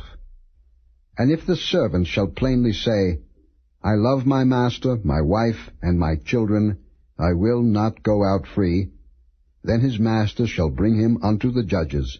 He shall also bring him to the door, or unto the door post, and his master shall bore his ear through with an awl, and he shall serve him forever. And if a man sell his daughter to be a maidservant, she shall not go out as the men servants do. If she please not her master, who hath betrothed her to himself, then shall he let her be redeemed. To sell her unto a strange nation he shall have no power, seeing he hath dealt deceitfully with her. And if he have betrothed her unto his son, he shall deal with her after the manner of daughters. If he take him another wife, her food, her raiment, and her duty of marriage shall he not diminish. And if he do not these 3 unto her, then shall she go out free without money. He that smiteth a man, so that he die, shall be surely put to death. And if a man lie not in wait, but God deliver him into his hand, then I will appoint thee a place whither he shall flee. But if a man come presumptuously upon his neighbor to slay him with guile, thou shalt take him from mine altar, that he may die. And he that smiteth his father or his mother shall be surely put to death. And he that stealeth a man, and selleth him, or if he be found in his hand, he shall surely be put to death. And he that curseth his father or his mother shall surely be put to death. And if men strive together, and one smite another with a stone, or with his fist, and he die not, but keepeth his bed, if he rise again, and walk abroad upon his staff, then shall he that smote him be quit. Only he shall pay for the loss of his time, and shall cause him to be thoroughly healed. And if a man smite his servant, or his maid with a rod, and he die under his hand, he shall be surely punished. Notwithstanding, if he continue a day or 2, he shall not be punished, for he is his money. If men strive, and hurt a woman with child, so that her fruit depart from her, and yet no mischief follow, he shall be surely punished, according as the woman's husband will lay upon him, and he shall pay as the judges determine. And if any mischief follow, then thou shalt give life for life, eye for eye, tooth for tooth, hand for hand, foot for foot, burning for burning, wound for wound, stripe for stripe. And if a man smite the eye of his servant, or the eye of his maid, that it perish, he shall let him go free for his eye's sake. and if he smite out his manservant's tooth, or his maidservant's tooth, he shall let him go free for his tooth's sake. If an ox gore a man or a woman that they die, then the ox shall be surely stoned, and his flesh shall not be eaten, but the owner of the ox shall be quit. But if the ox were wont to push with his horn in time past, and it hath been testified to his owner, and he hath not kept him in, but that he hath killed a man or a woman, the ox shall be stoned, and his owner also shall be put to death. If there be laid on him a sum of money, then he shall give for the ransom of his life whatsoever is laid upon him. Whether he have gored a son, or have gored a daughter, according to this judgment shall it be done unto him. If the ox shall push a manservant or a maidservant, he shall give unto their master 30 shekels of silver, and the ox shall be stoned. And if a man shall open a pit, or if a man shall dig a pit, and not cover it, and an ox or an ass fall therein, the owner of the pit shall make it good, and give money unto the owner of them, and the dead beast shall be his. And if one man's ox hurt another's, that he die, then they shall sell the live ox, and divide the money of it, and the dead ox also they shall divide.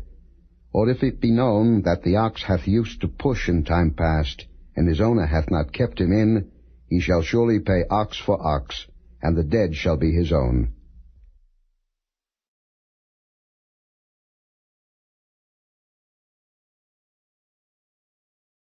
Chapter 22. If a man shall steal an ox or a sheep, and kill it or sell it, he shall restore 5 oxen for an ox, and 4 sheep for a sheep. If a thief be found breaking up, and be smitten that he die, there shall no blood be shed for him. If the sun be risen upon him, there shall be blood shed for him, for he should make full restitution. If he have nothing, then he shall be sold for his theft. If the theft be certainly found in his hand alive, whether it be ox or ass or sheep, he shall restore double. If a man shall cause a field or vineyard to be eaten, and shall put in his beast, and shall feed in another man's field, of the best of his own field, and of the best of his own vineyard, shall he make restitution. If fire break out, and catch in thorns, so that the stacks of corn, or the standing corn, or the field be consumed therewith, he that kindled the fire shall surely make restitution. If a man shall deliver unto his neighbor money or stuff to keep, and it be stolen out of the man's house, if the thief be found, let him pay double. If the thief be not found, then the master of the house shall be brought unto the judges, to see whether he have put his hand unto his neighbor's goods. For all manner of trespass, whether it be for ox, for ass, for sheep, for raiment, or for any manner of lost thing, which another challengeth to be his, the cause of both parties shall come before the judges, and whom the judges shall condemn, he shall pay double unto his neighbor. If a man deliver unto his neighbor an ass, or an ox, or a sheep, or any beast to keep, and it die, or be hurt, or driven away, no man seeing it, then shall an oath of the Lord be between them both, that he hath not put his hand unto his neighbor's goods, and the owner of it shall accept thereof, and he shall not make it good. And if it be stolen from him, he shall make restitution unto the owner thereof. If it be torn in pieces, then let him bring it for witness, and he shall not make good that which was torn. And if a man borrow aught of his neighbor, and it be hurt or die, the owner thereof being not with it, he shall surely make it good. But if the owner thereof be with it, he shall not make it good. If it be an hired thing, it came for his hire. And if a man entice a maid that is not betrothed, and lie with her, he shall surely endow her to be his wife. If her father utterly refuse to give her unto him, he shall pay money according to the dowry of virgins. Thou shalt not suffer a witch to live. Whosoever lieth with a beast shall surely be put to death. He that sacrificeth unto any god, save unto the Lord only, he shall be utterly destroyed. Thou shalt neither vex a stranger, nor oppress him, for ye were strangers in the land of Egypt. Ye shall not afflict any widow or fatherless child. If thou afflict them in any wise, and they cry at all unto me, I will surely hear their cry, and my wrath shall wax hot, and I will kill you with the sword, and your wives shall be widows, and your children fatherless. If thou lend money to any of my people that is poor by thee, thou shalt not be to him as an usurer, neither shalt thou lay upon him usury. If thou at all take thy neighbor's raiment to pledge, thou shalt deliver it unto him by that the sun goeth down. For that is his covering only, it is his raiment for his skin, wherein shall he sleep? And it shall come to pass, when he crieth unto me, that I will hear, for I am gracious. Thou shalt not revile the gods, nor curse the ruler of thy people. Thou shalt not delay to offer the first of thy ripe fruits, and of thy liquors, the firstborn of thy sons shalt thou give unto me. Likewise shalt thou do with thine oxen, and with thy sheep. 7 days it shall be with his dam. On the 8th day thou shalt give it me. And ye shall be holy men unto me. Neither shall ye eat any flesh that is torn of beasts in the field. Ye shall cast it to the dogs.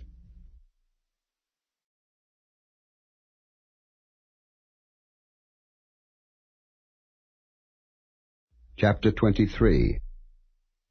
Thou shalt not raise a false report. Put not thine hand with the wicked to be an unrighteous witness.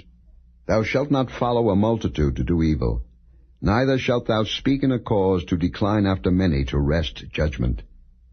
Neither shalt thou countenance a poor man in his cause. If thou meet thine enemy's ox or his ass going astray, thou shalt surely bring it back to him again. If thou see the ass of him that hateth thee lying under his burden, and wouldest forbear to help him, thou shalt surely help with him. Thou shalt not wrest the judgment of thy poor in his cause. Keep thee far from a false matter, and the innocent and righteous slay thou not, for I will not justify the wicked. And thou shalt take no gift, for the gift blindeth the wise, and perverteth the words of the righteous. Also thou shalt not oppress a stranger, for ye know the heart of a stranger, seeing ye were strangers in the land of Egypt. In 6 years thou shalt sow thy land, and shalt gather in the fruits thereof. But the 7th year thou shalt let it rest and lie still, that the poor of thy people may eat. And what they leave the beasts of the field shall eat. In like manner thou shalt deal with thy vineyard, and with thy oliveyard. 6 days thou shalt do thy work, and on the 7th day thou shalt rest, that thine ox and thine ass may rest, and the son of thy handmaid, and the stranger may be refreshed. And in all things that I have said unto you be circumspect, and make no mention of the name of other gods, neither let it be heard out of thy mouth. 3 times thou shalt keep a feast unto me in the year. Thou shalt keep the feast of unleavened bread. Thou shalt eat unleavened bread 7 days, as I commanded thee, in the time appointed of the month Abib. For in it thou camest out from Egypt, and none shall appear before me empty. And the feast of harvest, the first fruits of thy labors, which thou hast sown in the field, and the feast of ingathering, which is in the end of the year, when thou hast gathered in thy labors out of the field. 3 times in the year all thy males shall appear before the Lord God. Thou shalt not offer the blood of my sacrifice with leavened bread, neither shall the fat of my sacrifice remain until the morning. The first of the first fruits of thy land thou shalt bring into the house of the Lord thy God. Thou shalt not seethe a kid in his mother's milk. Behold, I send an angel before thee, to keep thee in the way, and to bring thee into the place which I have prepared. Beware of him, and obey his voice. Provoke him not, for he will not pardon your transgressions, for my name is in him. But if thou shalt indeed obey his voice, and do all that I speak, then I will be an enemy unto thine enemies, and an adversary unto thine adversaries. For mine angel shall go before thee, and bring thee in unto the Amorites, and the Hittites, and the Perizzites, and the Canaanites, and the Hivites, and the Jebusites, and I will cut them off. Thou shalt not bow down to their gods, nor serve them, nor do after their works, but thou shalt utterly overthrow them, and quite break down their images. And ye shall serve the Lord your God, and he shall bless thy bread and thy water, and I will take sickness away from the midst of thee. There shall nothing cast their young, nor be barren in thy land. The number of thy days I will fulfill. I will send my fear before thee, and will destroy all the people to whom thou shalt come, and I will make all thine enemies turn their backs unto thee. And I will send hornets before thee, which shall drive out the Hivite, the Canaanite, and the Hittite from before thee. I will not drive them out from before thee in 1 year, lest the land become desolate, and the beast of the field multiply against thee. By little and little I will drive them out from before thee, until thou be increased, and inherit the land. And I will set thy bounds from the Red Sea even unto the sea of the Philistines, and from the desert unto the river. For I will deliver the inhabitants of the land into your hand, and thou shalt drive them out before thee. Thou shalt make no covenant with them, nor with their gods. They shall not dwell in thy land, lest they make thee sin against me. For if thou serve their gods, it will surely be a snare unto thee.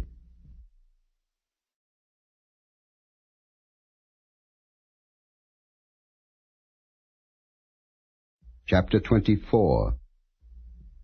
And he said unto Moses, Come up unto the Lord, thou, and Aaron, Nadab, and Abihu, and 70 of the elders of Israel, and worship ye afar off. And Moses alone shall come near the Lord, but they shall not come nigh, neither shall the people go up with him. And Moses came and told the people all the words of the Lord, and all the judgments. And all the people answered with one voice, and said, All the words which the Lord hath said will we do. And Moses wrote all the words of the Lord, and rose up early in the morning, and builded an altar under the hill, and 12 pillars, according to the 12 tribes of Israel. And he sent young men of the children of Israel, which offered burnt offerings, and sacrificed peace offerings of oxen unto the Lord. And Moses took half of the blood, and put it in basins, and half of the blood he sprinkled on the altar. And he took the book of the covenant, and read in the audience of the people, and they said, All that the Lord hath said will we do, and be obedient. And Moses took the blood, and sprinkled it on the people, and said, Behold the blood of the covenant, which the Lord hath made with you concerning all these words. Then went up Moses and Aaron, Nadab, and Abihu, and 70 of the elders of Israel, and they saw the God of Israel, and there was under his feet as it were a paved work of a sapphire stone, and as it were the body of heaven in his clearness. And upon the nobles of the children of Israel he laid not his hand. Also they saw God, and did eat and drink. And the Lord said unto Moses, Come up to me into the mount, and be there. And I will give thee tables of stone, and a law, and commandments which I have written, that thou mayest teach them. And Moses rose up, and his minister Joshua, and Moses went up into the mount of God. And he said unto the elders, Tarry ye here for us, until we come again unto you. And behold, Aaron and Hur are with you. If any man have any matters to do, let him come unto them. And Moses went up into the mount, and a cloud covered the mount. And the glory of the Lord abode upon Mount Sinai, and the cloud covered it 6 days. And the 7th day he called unto Moses out of the midst of the cloud. And the sight of the glory of the Lord was like devouring fire on the top of the mount in the eyes of the children of Israel.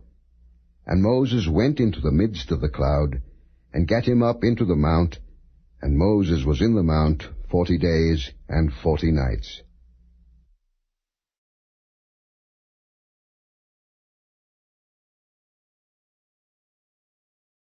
Chapter 25. And the Lord spake unto Moses, saying, Speak unto the children of Israel, that they bring me an offering. Of every man that giveth it willingly with his heart ye shall take my offering.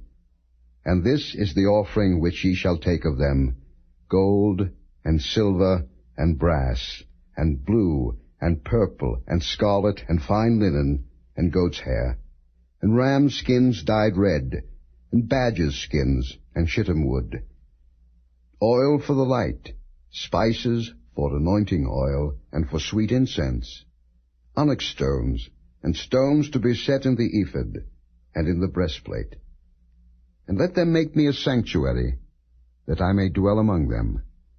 According to all that I show thee, after the pattern of the tabernacle, and the pattern of all the instruments thereof, even so shall ye make it. And they shall make an ark of shittim wood. 2 cubits and a half shall be the length thereof, and 1 cubit and a half the breadth thereof, and 1 cubit and a half the height thereof. And thou shalt overlay it with pure gold, within and without shalt thou overlay it, and shalt make upon it a crown of gold round about.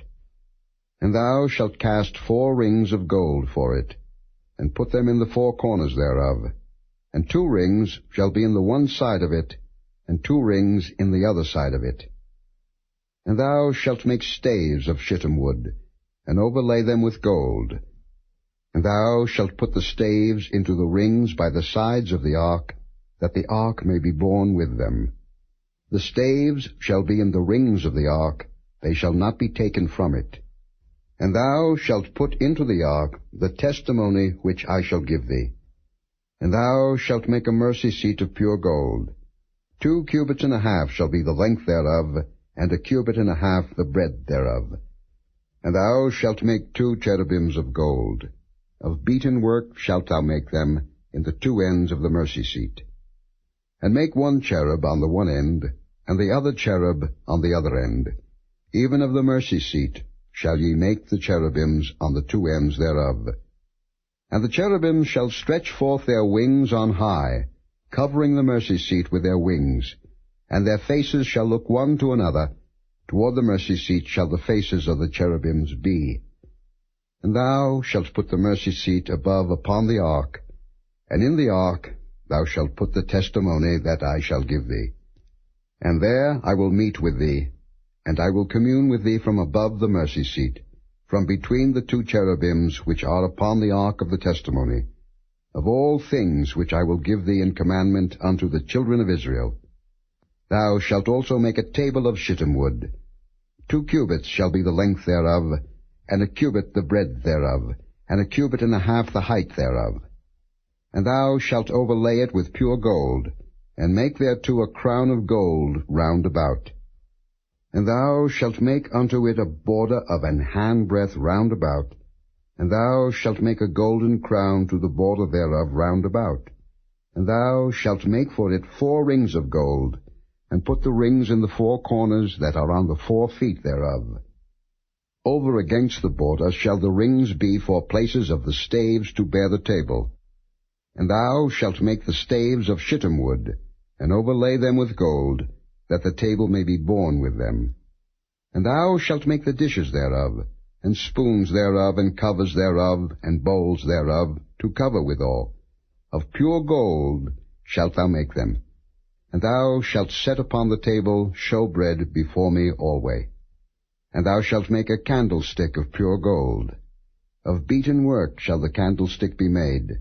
His shaft, and his branches, his bowls, his knops, and his flowers shall be of the same. And 6 branches shall come out of the sides of it, 3 branches of the candlestick out of the one side, and 3 branches of the candlestick out of the other side.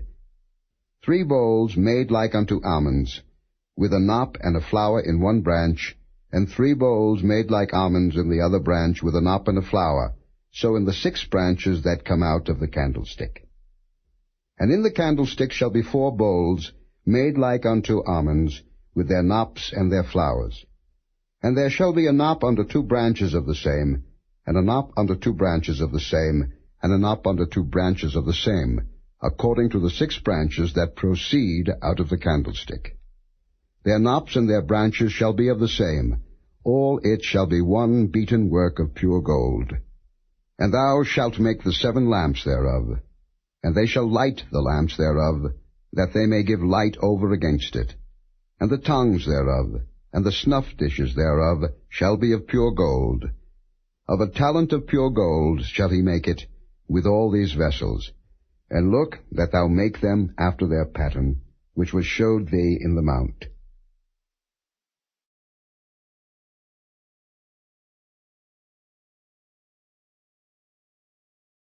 Chapter 26. Moreover, thou shalt make the tabernacle with 10 curtains of fine twined linen, and blue and purple and scarlet. With cherubims of cunning work shalt thou make them. The length of one curtain shall be 28 cubits, and the breadth of one curtain 4 cubits, and every one of the curtains shall have one measure. The 5 curtains shall be coupled together one to another, and other 5 curtains shall be coupled one to another. And thou shalt make loops of blue upon the edge of the one curtain from the selvage in the coupling. And likewise shalt thou make in the uttermost edge of another curtain in the coupling of the second. 50 loops shalt thou make in the one curtain, and 50 loops shalt thou make in the edge of the curtain that is in the coupling of the second, that the loops may take hold one of another. And thou shalt make 50 taches of gold, and couple the curtains together with the taches, and it shall be one tabernacle. And thou shalt make curtains of goat's hair to be a covering upon the tabernacle. 11 curtains shalt thou make. The length of one curtain shall be 30 cubits, and the breadth of one curtain 4 cubits. And the 11 curtains shall be all of one measure. And thou shalt couple 5 curtains by themselves, and 6 curtains by themselves, and shalt double the 6th curtain in the forefront of the tabernacle. And thou shalt make 50 loops on the edge of the one curtain that is outmost in the coupling, and 50 loops in the edge of the curtain which coupleth the second. And thou shalt make 50 taches of brass, and put the taches into the loops, and couple the tent together, that it may be one. And the remnant that remaineth of the curtains of the tent, the half curtain that remaineth, shall hang over the back side of the tabernacle, and a cubit on the one side, and a cubit on the other side of that which remaineth in the length of the curtains of the tent. It shall hang over the sides of the tabernacle on this side and on that side, to cover it. And thou shalt make a covering for the tent of rams' skins, dyed red, and a covering above of badgers' skins. And thou shalt make boards for the tabernacle of shittim wood standing up. 10 cubits shall be the length of a board, and a cubit and a half shall be the breadth of one board. 2 tenons shall there be in one board, set in order one against another. Thus shalt thou make for all the boards of the tabernacle. And thou shalt make the boards for the tabernacle, 20 boards on the south side southward. And thou shalt make 40 sockets of silver under the 20 boards, 2 sockets under one board for his 2 tenons, and 2 sockets under another board for his 2 tenons. And for the second side of the tabernacle on the north side there shall be 20 boards, and there 40 sockets of silver, 2 sockets under one board, and 2 sockets under another board. And for the sides of the tabernacle westward thou shalt make 6 boards, and 2 boards shalt thou make for the corners of the tabernacle in the 2 sides. And they shall be coupled together beneath, and they shall be coupled together above the head of it unto one ring. Thus shall it be for them both. They shall be for the 2 corners. And they shall be 8 boards, and their sockets of silver 16 sockets, 2 sockets under one board, and 2 sockets under another board. And thou shalt make bars of shittim wood, 5 for the boards of the one side of the tabernacle, and 5 bars for the boards of the other side of the tabernacle, and 5 bars for the boards of the side of the tabernacle, for the 2 sides westward. And the middle bar in the midst of the boards shall reach from end to end. And thou shalt overlay the boards with gold, and make their rings of gold for places for the bars. And thou shalt overlay the bars with gold.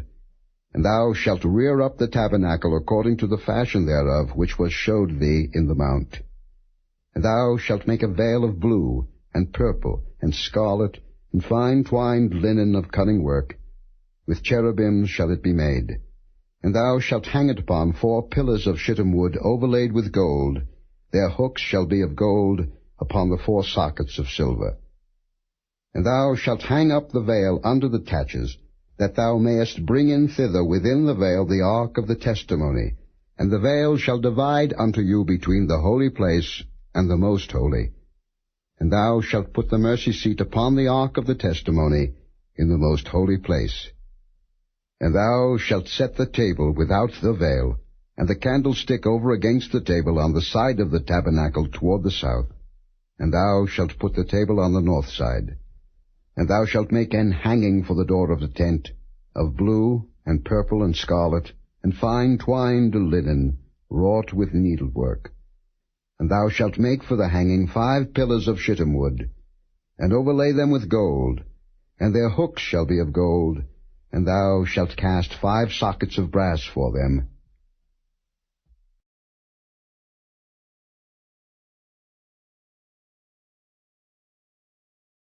Chapter 27. And thou shalt make an altar of shittim wood, 5 cubits long, and 5 cubits broad. The altar shall be foursquare, and the height thereof shall be 3 cubits. And thou shalt make the horns of it upon the 4 corners thereof. His horns shall be of the same, and thou shalt overlay it with brass. And thou shalt make his pans to receive his ashes, and his shovels, and his basins, and his flesh hooks, and his fire pans. All the vessels thereof thou shalt make of brass. And thou shalt make for it a grate of network of brass, and upon the net shalt thou make 4 brazen rings in the 4 corners thereof. And thou shalt put it under the compass of the altar beneath, that the net may be even to the midst of the altar. And thou shalt make staves for the altar, staves of shittim wood, and overlay them with brass. And the staves shall be put into the rings, and the staves shall be upon the 2 sides of the altar to bear it. Hollow with boards shalt thou make it, as it was showed thee in the mount, so shall they make it. And thou shalt make the court of the tabernacle. For the south side southward there shall be hangings for the court of fine twined linen of 100 cubits long for one side. And the 20 pillars thereof, and their 20 sockets shall be of brass. The hooks of the pillars and their fillets shall be of silver. And likewise for the north side in length there shall be hangings of 100 cubits long, and his 20 pillars and their 20 sockets of brass, the hooks of the pillars and their fillets of silver. And for the breadth of the court on the west side shall be hangings of 50 cubits, their pillars 10, and their sockets 10. And the breadth of the court on the east side eastward shall be 50 cubits. The hangings of one side of the gate shall be 15 cubits, their pillars 3, and their sockets 3. And on the other side shall be hangings 15 cubits, their pillars 3, and their sockets 3. And for the gate of the court shall be an hanging of 20 cubits of blue, and purple, and scarlet, and fine twined linen, wrought with needlework, and their pillars shall be 4, and their sockets 4. All the pillars round about the court shall be filleted with silver. Their hooks shall be of silver, and their sockets of brass. The length of the court shall be 100 cubits, and the breadth 50 everywhere, and the height 5 cubits of fine twined linen, and their sockets of brass. All the vessels of the tabernacle, in all the service thereof, and all the pins thereof, and all the pins of the court, shall be of brass. And thou shalt command the children of Israel, that they bring thee pure oil olive beaten for the light, to cause the lamp to burn always. In the tabernacle of the congregation without the veil, which is before the testimony, Aaron and his sons shall order it from evening to morning before the Lord. It shall be a statute forever unto their generations on the behalf of the children of Israel.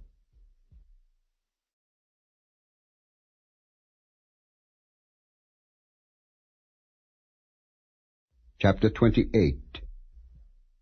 And take thou unto thee Aaron thy brother, and his sons with him, from among the children of Israel, that he may minister unto me in the priest's office, even Aaron, Nadab, and Abihu, Eleazar and Ithamar, Aaron's sons.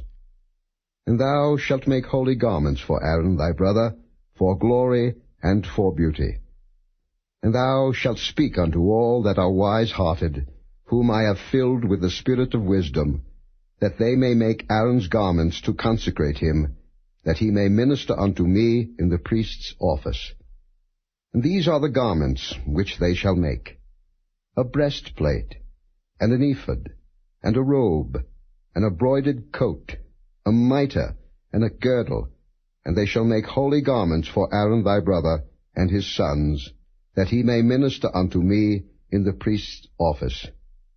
And they shall take gold, and blue, and purple, and scarlet, and fine linen. And they shall make the ephod of gold, of blue, and of purple, of scarlet, and fine twined linen with cunning work. It shall have the 2 shoulder pieces thereof, joined at the 2 edges thereof, and so it shall be joined together.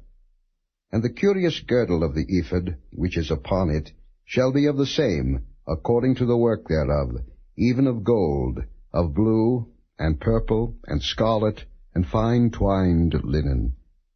And thou shalt take 2 onyx stones, and grave on them the names of the children of Israel, 6 of their names on one stone, and the other 6 names of the rest on the other stone, according to their birth. With the work of an engraver in stone, like the engravings of a signet, shalt thou engrave the 2 stones with the names of the children of Israel. Thou shalt make them to be set in ouches of gold. And thou shalt put the 2 stones upon the shoulders of the ephod for stones of memorial unto the children of Israel. And Aaron shall bear their names before the Lord upon his 2 shoulders for a memorial. And thou shalt make ouches of gold, and 2 chains of pure gold at the ends.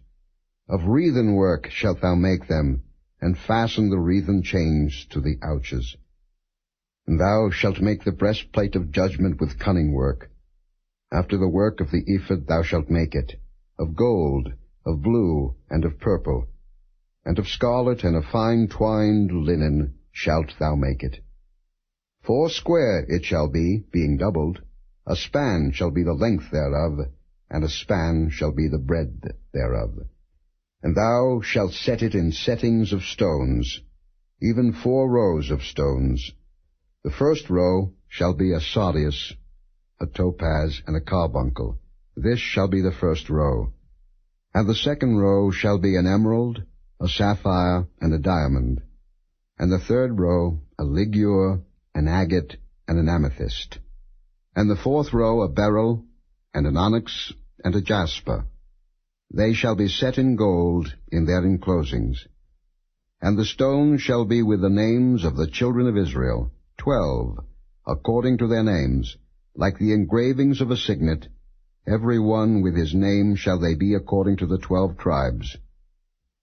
And thou shalt make upon the breastplate chains at the ends of wreathen work of pure gold. And thou shalt make upon the breastplate 2 rings of gold, and shalt put the 2 rings on the 2 ends of the breastplate. And thou shalt put the 2 wreathen chains of gold in the 2 rings which are on the ends of the breastplate. And the other 2 ends of the 2 wreathen chains thou shalt fasten in the 2 ouches, and put them on the shoulder pieces of the ephod before it. And thou shalt make 2 rings of gold, and thou shalt put them upon the 2 ends of the breastplate in the border thereof, which is in the side of the ephod inward. And 2 other rings of gold thou shalt make, and shalt put them on the 2 sides of the ephod underneath, toward the forepart thereof, over against the other coupling thereof, above the curious girdle of the ephod. And they shall bind the breastplate by the rings thereof unto the rings of the ephod with a lace of blue, that it may be above the curious girdle of the ephod, and that the breastplate be not loosed from the ephod. And Aaron shall bear the names of the children of Israel in the breastplate of judgment upon his heart, when he goeth in unto the holy place, for a memorial before the Lord continually. And thou shalt put in the breastplate of judgment the Urim and the Thummim, and they shall be upon Aaron's heart, when he goeth in before the Lord. And Aaron shall bear the judgment of the children of Israel upon his heart before the Lord continually. And thou shalt make the robe of the ephod all of blue. And there shall be an hole in the top of it, in the midst thereof. It shall have a binding of woven work round about the whole of it, as it were the hole of an habergeon, that it be not rent. And beneath upon the hem of it thou shalt make pomegranates of blue, and of purple, and of scarlet, round about the hem thereof, and bells of gold between them round about, a golden bell and a pomegranate, a golden bell and a pomegranate upon the hem of the robe round about. And it shall be upon Aaron to minister, and his sound shall be heard when he goeth in unto the holy place before the Lord, and when he cometh out, that he die not. And thou shalt make a plate of pure gold, engrave upon it, like the engravings of a signet, Holiness to the Lord. And thou shalt put it on a blue lace, that it may be upon the mitre, upon the forefront of the mitre it shall be. And it shall be upon Aaron's forehead, that Aaron may bear the iniquity of the holy things, which the children of Israel shall hallow in all their holy gifts. And it shall be always upon his forehead, that they may be accepted before the Lord. And thou shalt embroider the coat of fine linen, and thou shalt make the mitre of fine linen, and thou shalt make the girdle of needlework. And for Aaron's sons thou shalt make coats, and thou shalt make for them girdles, and bonnets shalt thou make for them, for glory and for beauty. And thou shalt put them upon Aaron thy brother, and his sons with him, and shalt anoint them, and consecrate them, and sanctify them, that they may minister unto me in the priest's office. And thou shalt make them linen breeches to cover their nakedness, from the loins even unto the thighs they shall reach.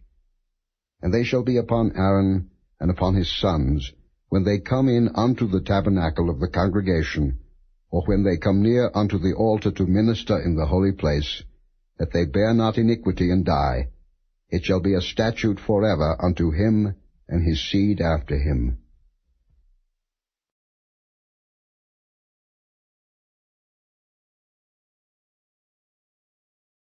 Chapter 29. And this is the thing that thou shalt do unto them to hallow them, to minister unto me in the priest's office.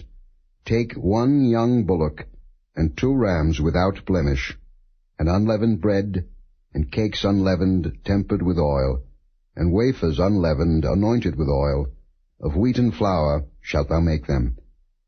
And thou shalt put them into 1 basket, and bring them in the basket, with the bullock and the 2 rams. And Aaron and his sons thou shalt bring unto the door of the tabernacle of the congregation, and shalt wash them with water. And thou shalt take the garments, and put upon Aaron the coat, and the robe of the ephod, and the breastplate, and gird him with the curious girdle of the ephod.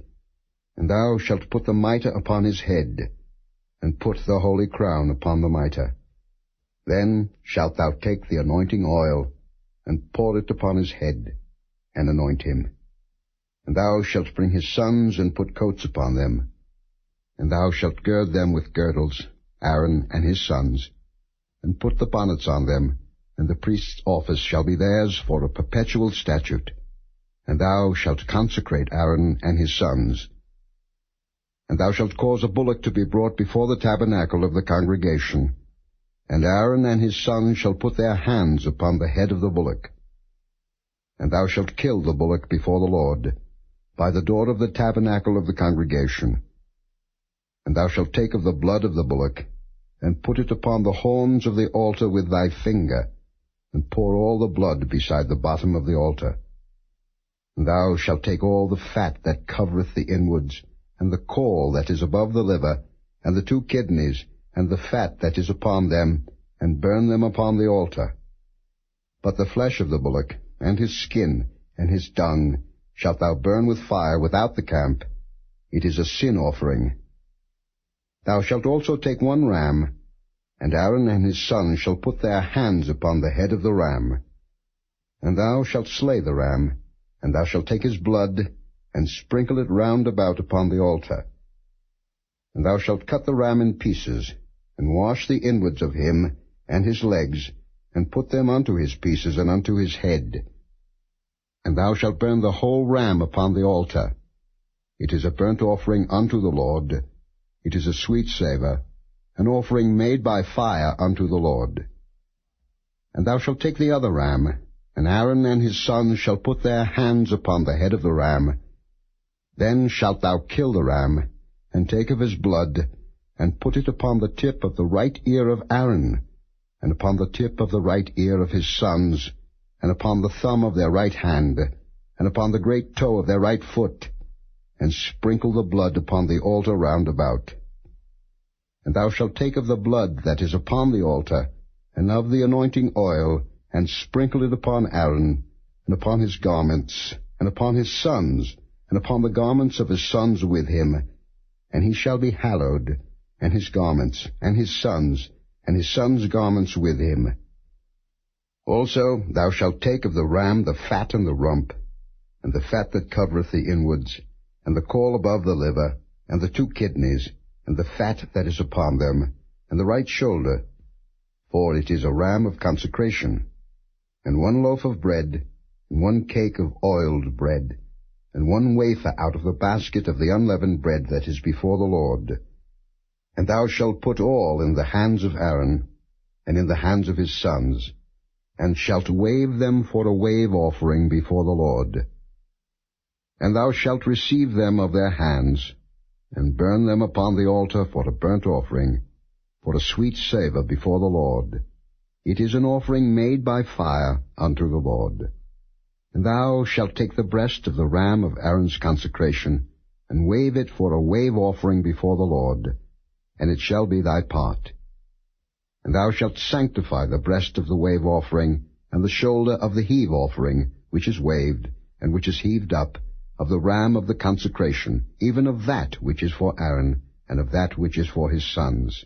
And it shall be Aaron's and his sons by a statute for ever from the children of Israel. For it is an heave offering, and it shall be an heave offering from the children of Israel of the sacrifice of their peace offerings, even their heave offering unto the Lord. And the holy garments of Aaron shall be his sons after him, to be anointed therein, and to be consecrated in them. And that son that is priest in his stead shall put them on 7 days, when he cometh into the tabernacle of the congregation to minister in the holy place. And thou shalt take the ram of the consecration, and seethe his flesh in the holy place. And Aaron and his sons shall eat the flesh of the ram, and the bread that is in the basket, by the door of the tabernacle of the congregation. And they shall eat those things wherewith the atonement was made, to consecrate and to sanctify them, but a stranger shall not eat thereof, because they are holy. And if aught of the flesh of the consecrations or of the bread remain unto the morning, then thou shalt burn the remainder with fire. It shall not be eaten, because it is holy. And thus shalt thou do unto Aaron and to his sons, according to all things which I have commanded thee. 7 days shalt thou consecrate them. And thou shalt offer every day a bullock for a sin offering for atonement, and thou shalt cleanse the altar when thou hast made an atonement for it, and thou shalt anoint it to sanctify it. 7 days thou shalt make an atonement for the altar, and sanctify it. And it shall be an altar most holy. Whatsoever toucheth the altar shall be holy. Now this is that which thou shalt offer upon the altar: 2 lambs of the first year, day by day continually. The 1 lamb thou shalt offer in the morning, and the other lamb thou shalt offer at even. And with the 1 lamb 1/10 deal of flour mingled with the 4th part of an hin of beaten oil, and the 4th part of an hin of wine for a drink offering. And the other lamb thou shalt offer at even, and shalt do thereto according to the meat offering of the morning, and according to the drink offering thereof, for a sweet savour, an offering made by fire unto the Lord. This shall be a continual burnt offering throughout your generations at the door of the tabernacle of the congregation before the Lord, where I will meet you, to speak there unto thee. And there I will meet with the children of Israel, and the tabernacle shall be sanctified by my glory. And I will sanctify the tabernacle of the congregation and the altar. I will sanctify also both Aaron and his sons to minister to me in the priest's office. And I will dwell among the children of Israel, and will be their God. And they shall know that I am the Lord their God, that brought them forth out of the land of Egypt, that I may dwell among them. I am the Lord their God.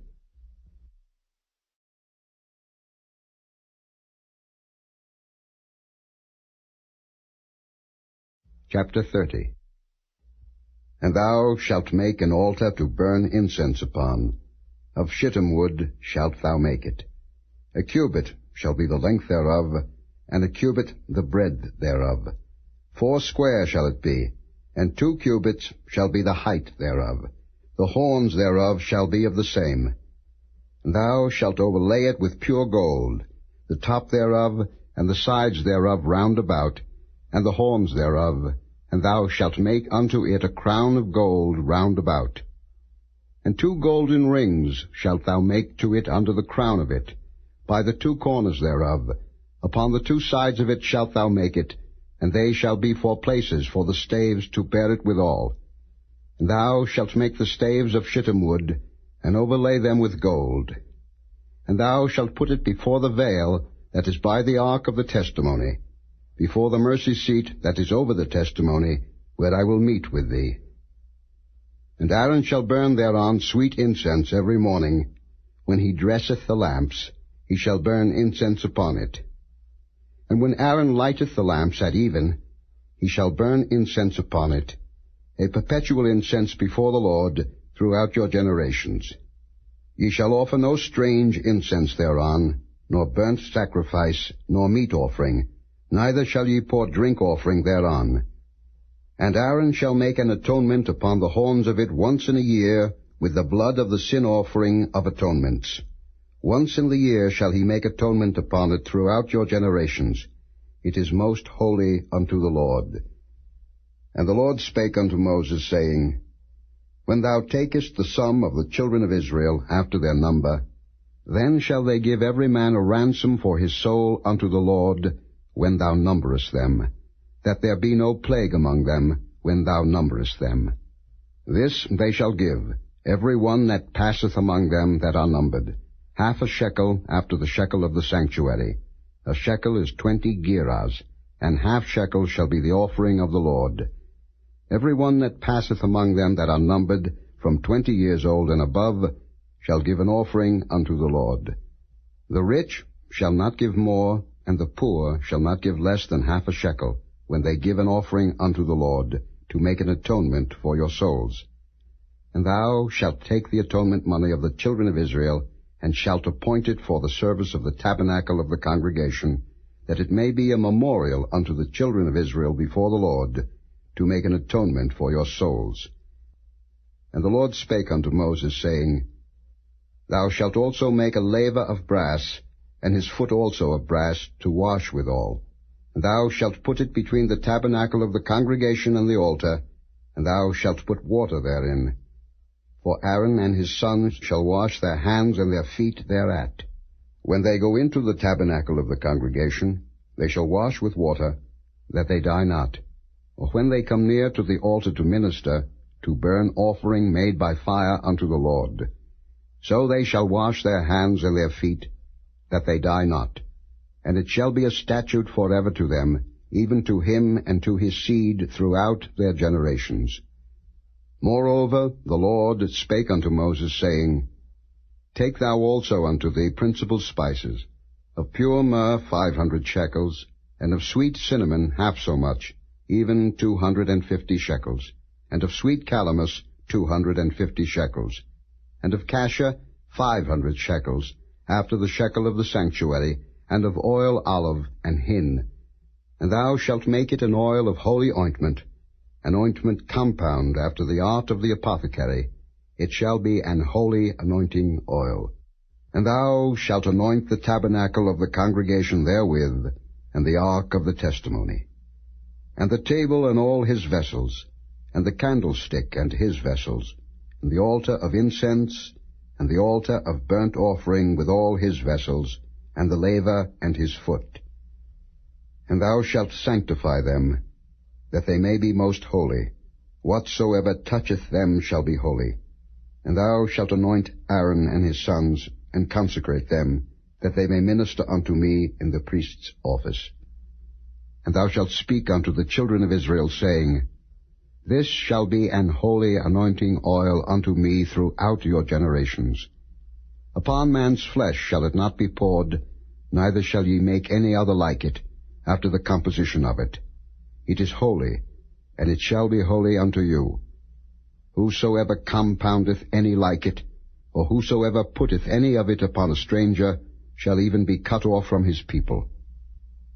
And the Lord said unto Moses, Take unto thee sweet spices, stacte, and onycha, and galbanum, these sweet spices with pure frankincense, of each shall there be a like weight.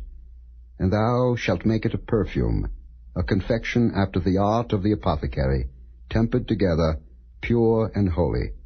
And thou shalt beat some of it very small, and put of it before the testimony in the tabernacle of the congregation, where I will meet with thee. It shall be unto you most holy. And as for the perfume which thou shalt make, ye shall not make to yourselves according to the composition thereof. It shall be unto thee holy for the Lord. Whosoever shall make like unto that, to smell thereto, shall even be cut off from his people.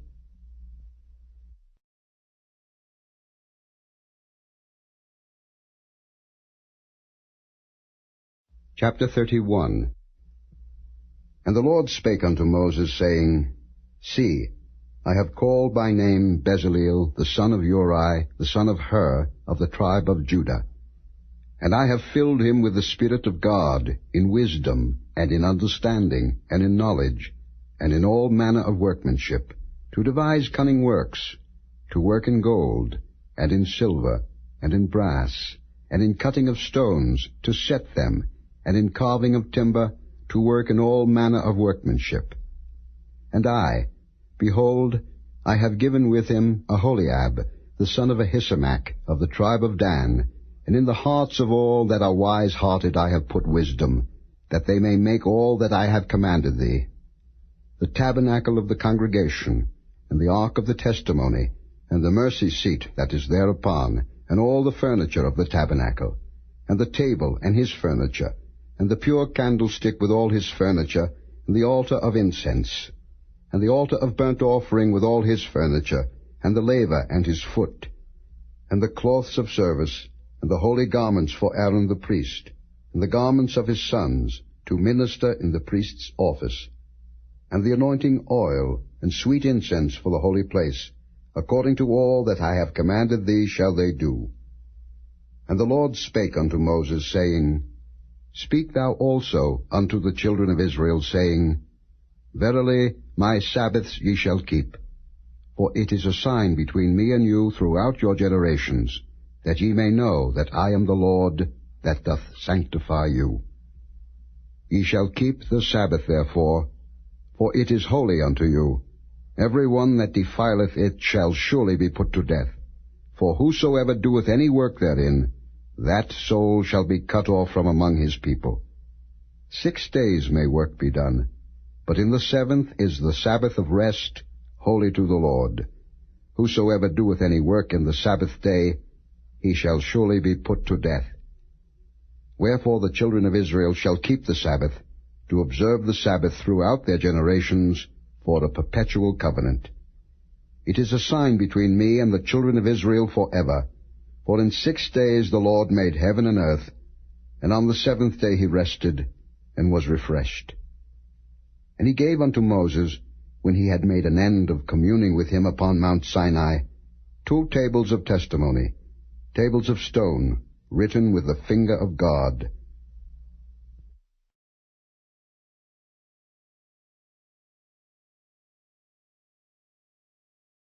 Chapter 32.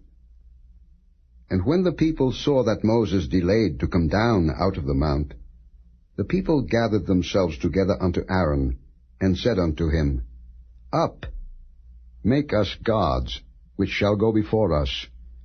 For as for this Moses, the man that brought us up out of the land of Egypt, we wot not what is become of him. And Aaron said unto them, Break off the golden earrings, which are in the ears of your wives, of your sons, and of your daughters, and bring them unto me.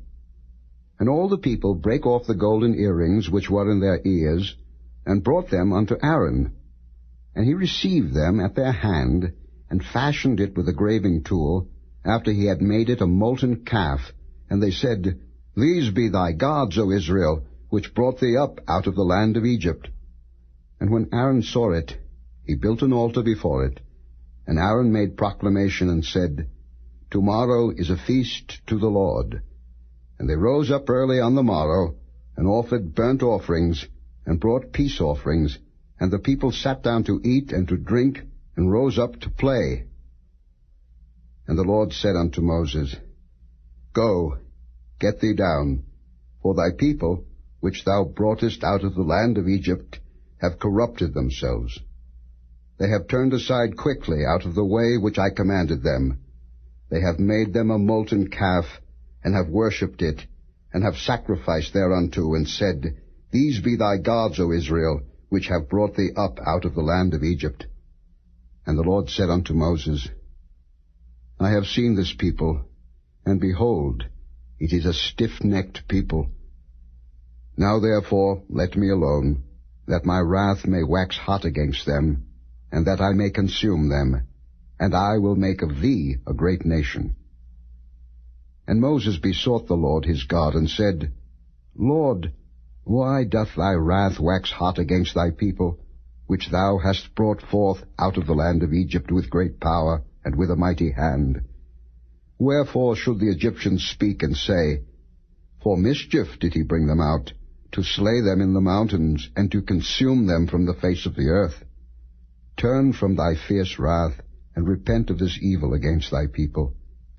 Remember Abraham, Isaac, and Israel thy servants, to whom thou swarest by thine own self, and saidst unto them, I will multiply your seed as the stars of heaven, and all this land that I have spoken of will I give unto your seed, and they shall inherit it forever. And the Lord repented of the evil which he thought to do unto his people. And Moses turned, and went down from the mount, and the 2 tables of the testimony were in his hand. The tables were written on both their sides, on the one side and on the other were they written. And the tables were the work of God, and the writing was the writing of God, graven upon the tables. And when Joshua heard the noise of the people as they shouted, he said unto Moses, There is a noise of war in the camp. And he said, It is not the voice of them that shout for mastery, neither is it the voice of them that cry for being overcome, but the noise of them that sing do I hear. And it came to pass, as soon as he came nigh unto the camp, that he saw the calf and the dancing, and Moses' anger waxed hot, and he cast the tables out of his hands, and brake them beneath the mount. And he took the calf which they had made, and burnt it in the fire, and ground it to powder, and strawed it upon the water, and made the children of Israel drink of it. And Moses said unto Aaron, What did this people unto thee, that thou hast brought so great a sin upon them? And Aaron said, Let not the anger of my Lord wax hot. Thou knowest the people, that they are set on mischief. For they said unto me, Make us gods, which shall go before us. For as for this Moses, the man that brought us up out of the land of Egypt, we wot not what is become of him. And I said unto them, Whosoever hath any gold, let him break it off. So they gave it me. Then I cast it into the fire, and there came out this calf. And when Moses saw that the people were naked, for Aaron had made them naked unto their shame among their enemies. Then Moses stood in the gate of the camp and said, Who is on the Lord's side? Let him come unto me. And all the sons of Levi gathered themselves together unto him. And he said unto them, Thus said the Lord God of Israel, Put every man his sword by his side, and go in and out from gate to gate throughout the camp, and slay every man his brother, and every man his companion, and every man his neighbor. And the children of Levi did according to the word of Moses, and there fell of the people that day about 3,000 men. For Moses had said, Consecrate yourselves today to the Lord, even every man upon his son and upon his brother, that he may bestow upon you a blessing this day. And it came to pass on the morrow that Moses said unto the people, Ye have sinned a great sin, and now I will go up unto the Lord. Peradventure I shall make an atonement for your sin. And Moses returned unto the Lord and said, O this people have sinned a great sin, and have made them gods of gold.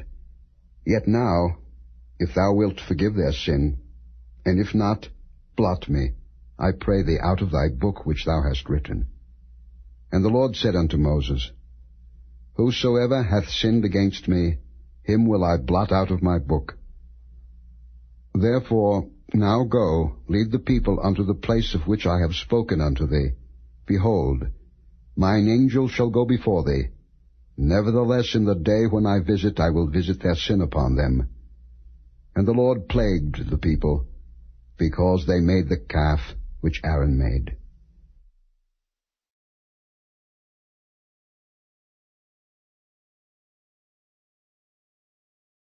Chapter 33.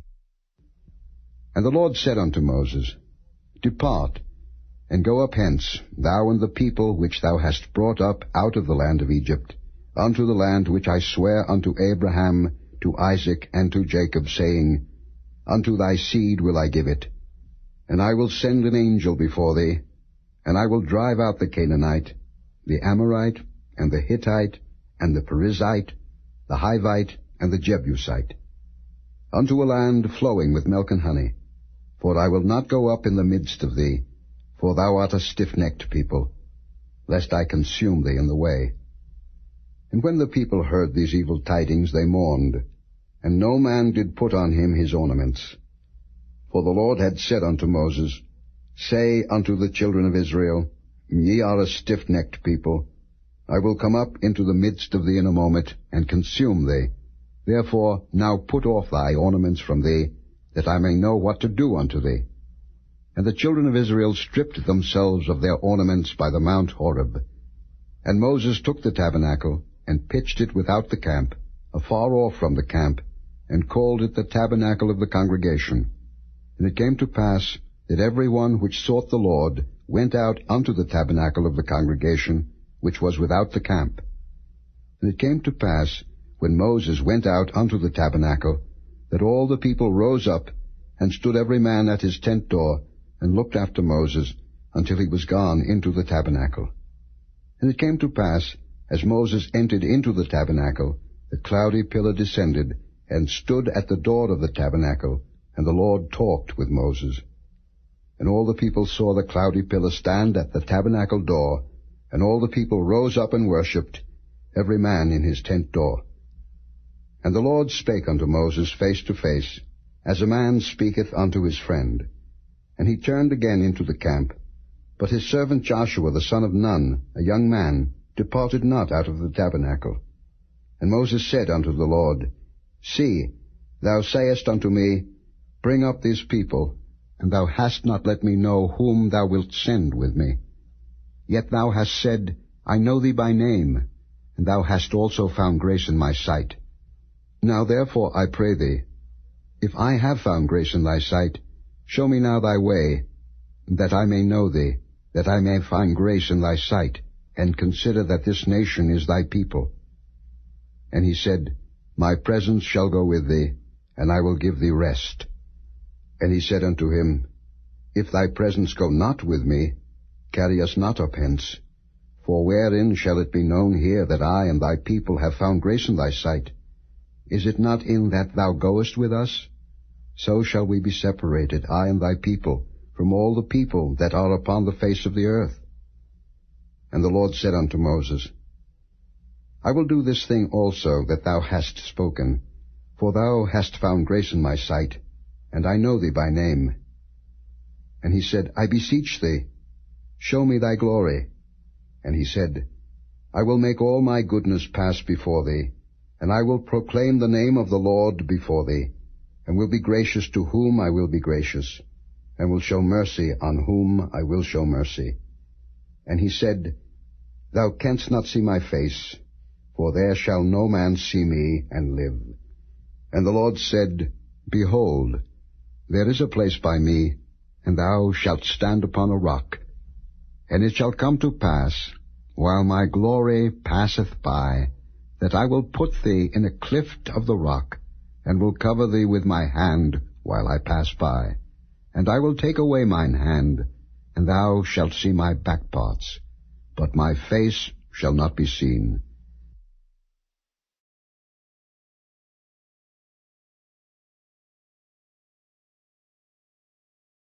Chapter 34.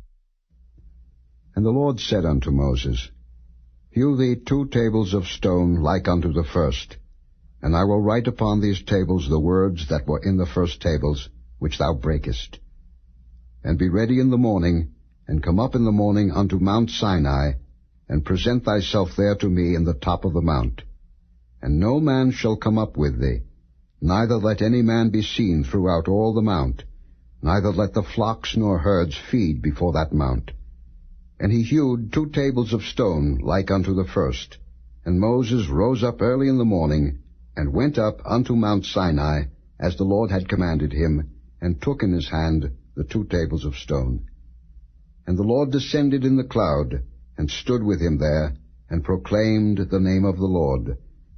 And the Lord passed by before him, and proclaimed, The Lord God, merciful and gracious, long-suffering, and abundant in goodness and truth, keeping mercy for thousands, forgiving iniquity and transgression and sin, and that will by no means clear the guilty, visiting the iniquity of the fathers upon the children, and upon the children's children, unto the 3rd and to the 4th generation.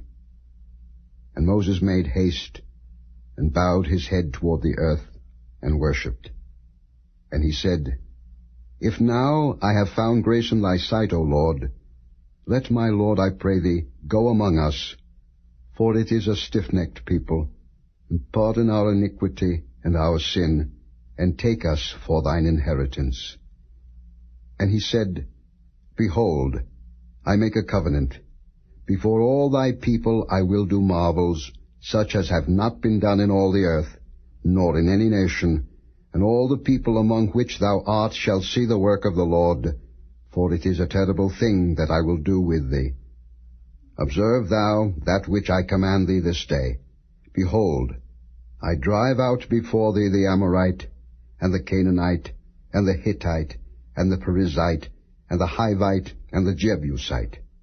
Take heed to thyself, lest thou make a covenant with the inhabitants of the land whither thou goest, lest it be for a snare in the midst of thee. But ye shall destroy their altars, break their images, and cut down their groves. For thou shalt worship no other God, for the Lord, whose name is jealous, is a jealous God.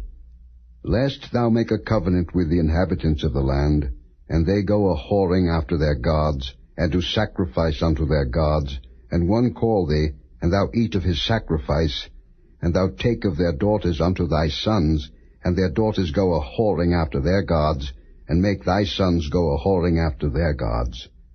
Thou shalt make thee no molten gods. The feast of unleavened bread shalt thou keep. 7 days thou shalt eat unleavened bread, as I commanded thee, in the time of the month Abib. For in the month Abib thou camest out from Egypt.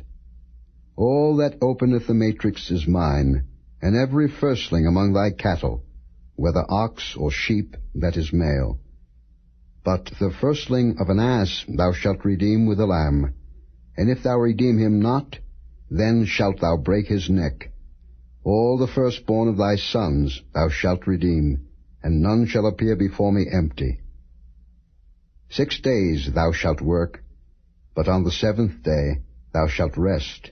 In earing time and in harvest thou shalt rest. And thou shalt observe the feast of weeks, of the first fruits of wheat harvest, and the feast of ingathering at the year's end. Thrice in the year shall all your men children appear before the Lord God, the God of Israel. For I will cast out the nations before thee, and enlarge thy borders. Neither shall any man desire thy land, when thou shalt go up to appear before the Lord thy God thrice in the year. Thou shalt not offer the blood of my sacrifice with leaven, neither shall the sacrifice of the feast of the Passover be left unto the morning. The first of the first fruits of thy land thou shalt bring unto the house of the Lord thy God. Thou shalt not see the kid in his mother's milk. And the Lord said unto Moses, Write thou these words, for after the tenor of these words I have made a covenant with thee and with Israel. And he was there with the Lord 40 days and 40 nights. He did neither eat bread nor drink water. And he wrote upon the tables the words of the covenant, the 10 commandments. And it came to pass, when Moses came down from Mount Sinai with the 2 tables of testimony in Moses' hand, when he came down from the mount, that Moses wist not that the skin of his face shone while he talked with him. And when Aaron and all the children of Israel saw Moses, behold, the skin of his face shone, and they were afraid to come nigh him. And Moses called unto them, and Aaron and all the rulers of the congregation returned unto him, and Moses talked with them. And afterward all the children of Israel came nigh, and he gave them in commandment all that the Lord had spoken with him in Mount Sinai. And till Moses had done speaking with them, he put a veil on his face. But when Moses went in before the Lord to speak with him, he took the veil off until he came out. And he came out and spake unto the children of Israel that which he was commanded. And the children of Israel saw the face of Moses, that the skin of Moses' face shone, and Moses put the veil upon his face again, until he went in to speak with him.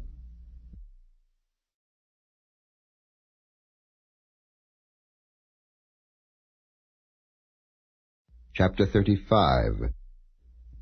And Moses gathered all the congregation of the children of Israel together, and said unto them, These are the words which the Lord hath commanded, that ye should do them.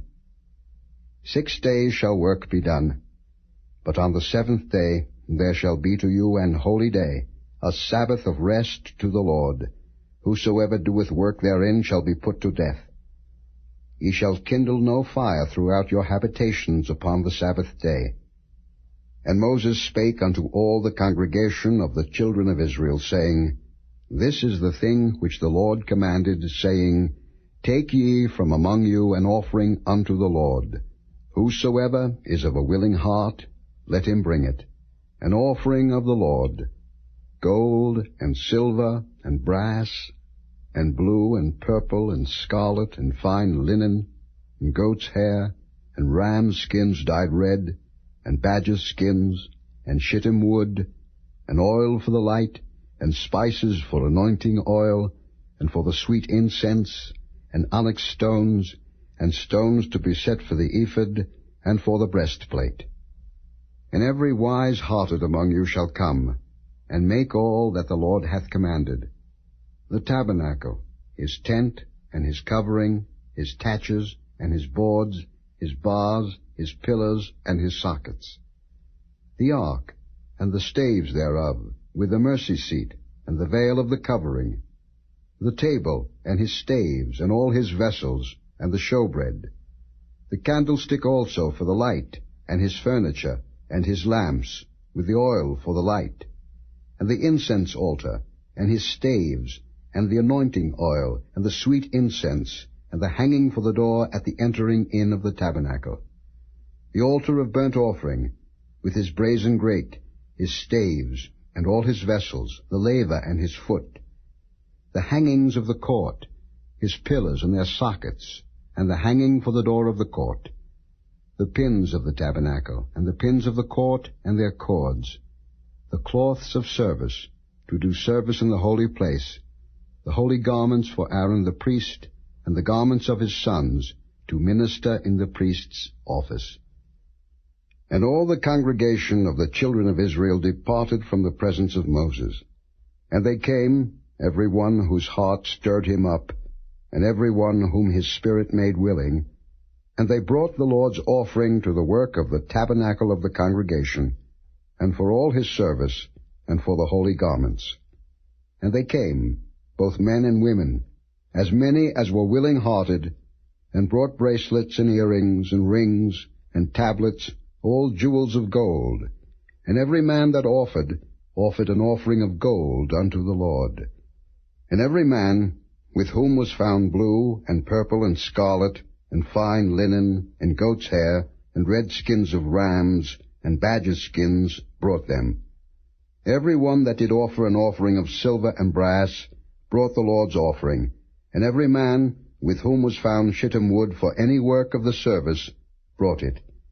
And all the women that were wise-hearted did spin with their hands, and brought that which they had spun, both of blue, and of purple, and of scarlet, and of fine linen. And all the women whose hearts stirred them up in wisdom spun goat's hair. And the rulers brought onyx stones, and stones to be set for the ephod, and for the breastplate, and spice, and oil for the light, and for the anointing oil, and for the sweet incense. The children of Israel brought a willing offering unto the Lord, every man and woman, whose heart made them willing to bring for all manner of work, which the Lord had commanded to be made by the hand of Moses. And Moses said unto the children of Israel, See, the Lord hath called by name Bezaleel the son of Uri, the son of Hur, of the tribe of Judah. And he hath filled him with the Spirit of God, in wisdom, in understanding, and in knowledge, and in all manner of workmanship, and to devise curious works, to work in gold, and in silver, and in brass, and in the cutting of stones, to set them, and in carving of wood, to make any manner of cunning work. And he hath put in his heart that he may teach, both he and Aholiab, the son of Ahisamach, of the tribe of Dan. Them hath he filled with wisdom of heart, to work all manner of work, of the engraver, and of the cunning workman, and of the embroiderer, in blue, and in purple, in scarlet, and in fine linen, and of the weaver, even of them that do any work, and of those that devise cunning work.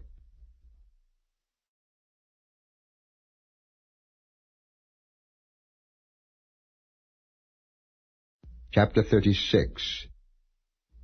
Then wrought Bezaleel and Aholiab, and every wise-hearted man, in whom the Lord put wisdom and understanding, to know how to work all manner of work for the service of the sanctuary, according to all that the Lord had commanded.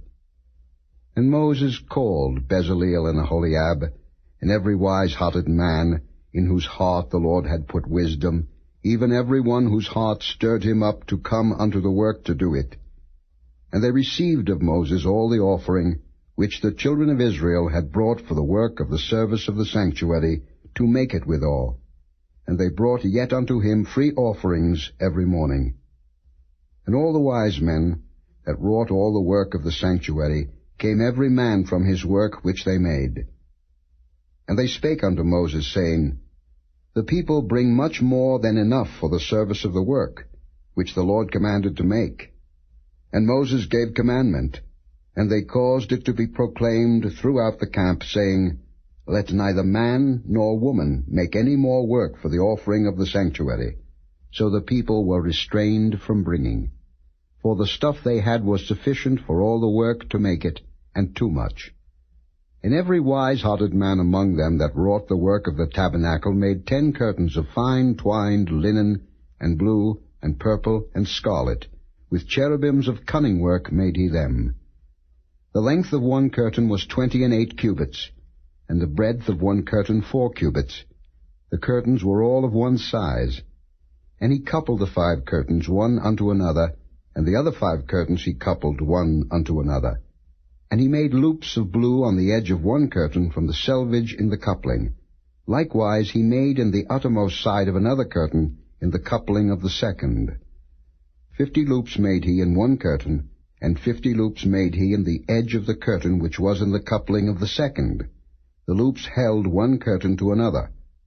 And he made 50 taches of gold, and coupled the curtains one unto another with the taches, so it became one tabernacle.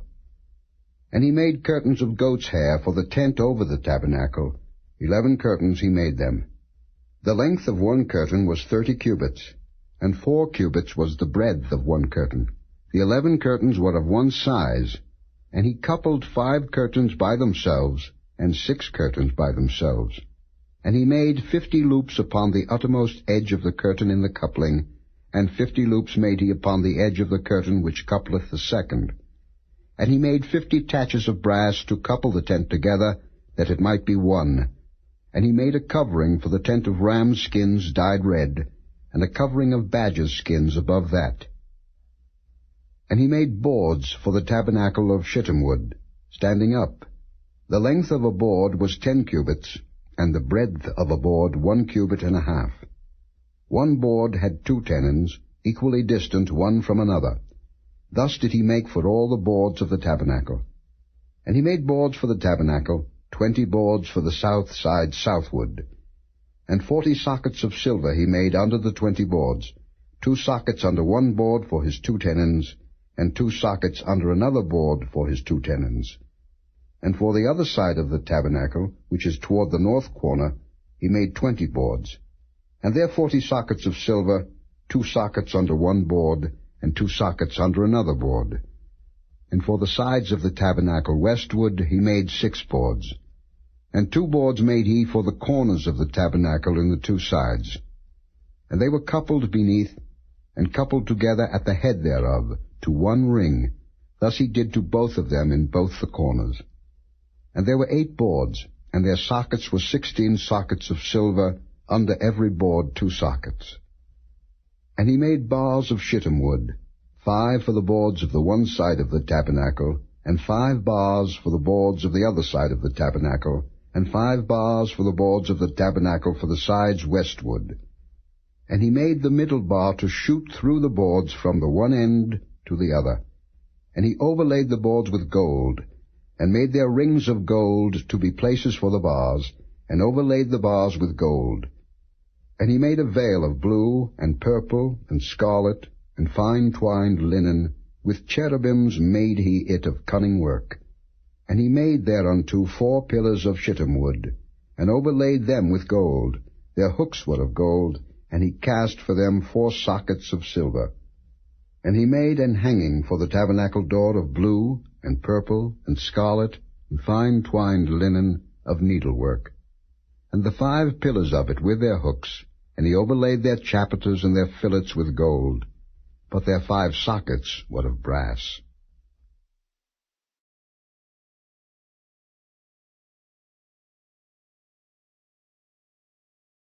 Chapter 37. And Bezaleel made the ark of shittim wood. 2 cubits and a half was the length of it, and a cubit and a half the breadth of it, and a cubit and a half the height of it. And he overlaid it with pure gold within and without, and made a crown of gold to it round about. And he cast for it 4 rings of gold, to be set by the 4 corners of it, even 2 rings upon the one side of it, and 2 rings upon the other side of it. And he made staves of shittim wood, and overlaid them with gold. And he put the staves into the rings by the sides of the ark, to bear the ark. And he made the mercy seat of pure gold. 2 cubits and a half was the length thereof, and 1 cubit and a half the breadth thereof. And he made 2 cherubims of gold. Beaten out of one piece made he them, on the 2 ends of the mercy seat. 1 cherub on the end on this side, and another cherub on the other end on that side. Out of the mercy seat made he the cherubims on the 2 ends thereof.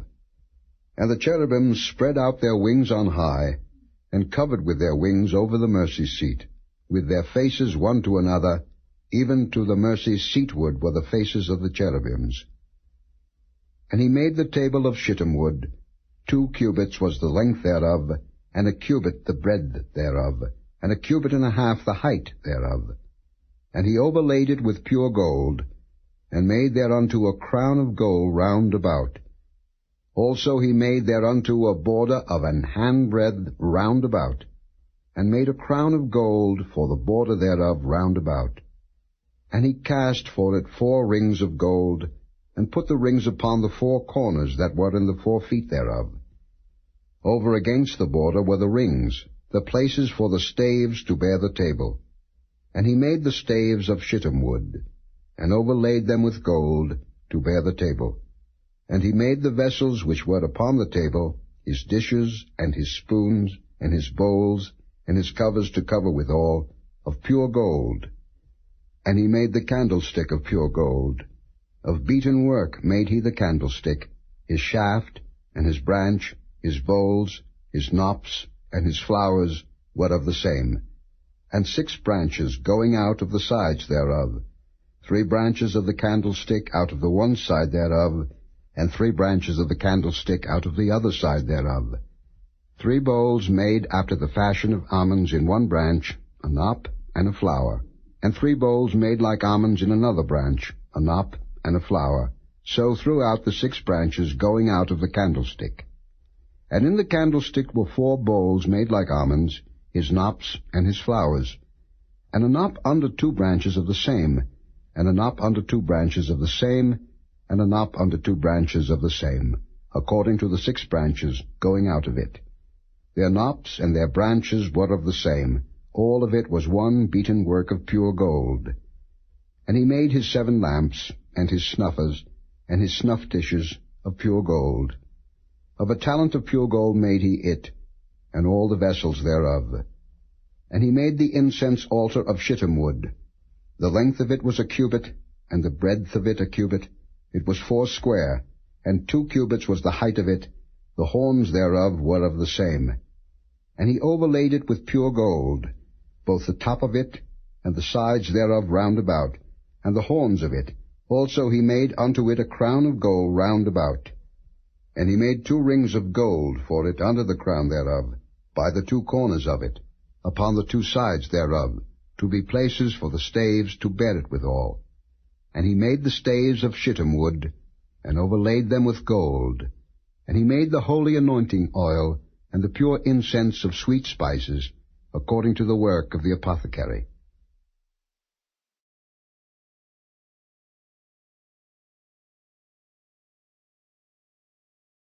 Chapter 38. And he made the altar of burnt offering of shittim wood. 5 cubits was the length thereof, and 5 cubits the breadth thereof. It was 4 square, and 3 cubits the height thereof. And he made the horns thereof on the 4 corners of it. The horns thereof were of the same, and he overlaid it with brass. And he made all the vessels of the altar, the pots, and the shovels, and the basins, and the flesh hooks, and the firepans. All the vessels thereof made he of brass. And he made for the altar a brazen grate of network under the compass thereof beneath unto the midst of it. And he cast 4 rings for the 4 ends of the grate of brass, to be places for the staves. And he made the staves of shittim wood, and overlaid them with brass. And he put the staves into the rings on the sides of the altar, to bear it withal. He made the altar hollow with boards. And he made the laver of brass, and the foot of it of brass, of the looking glasses of the women assembling, which assembled at the door of the tabernacle of the congregation. And he made the court. On the south side, southward, the hangings of the court were of fine twined linen, 100 cubits. Their pillars were 20, and their brazen sockets 20. The hooks of the pillars and their fillets were of silver. And for the north side the hangings were 100 cubits. Their pillars were 20, and their sockets of brass 20. The hooks of the pillars and their fillets of silver. And for the west side were hangings of 50 cubits. Their pillars 10, and their sockets 10.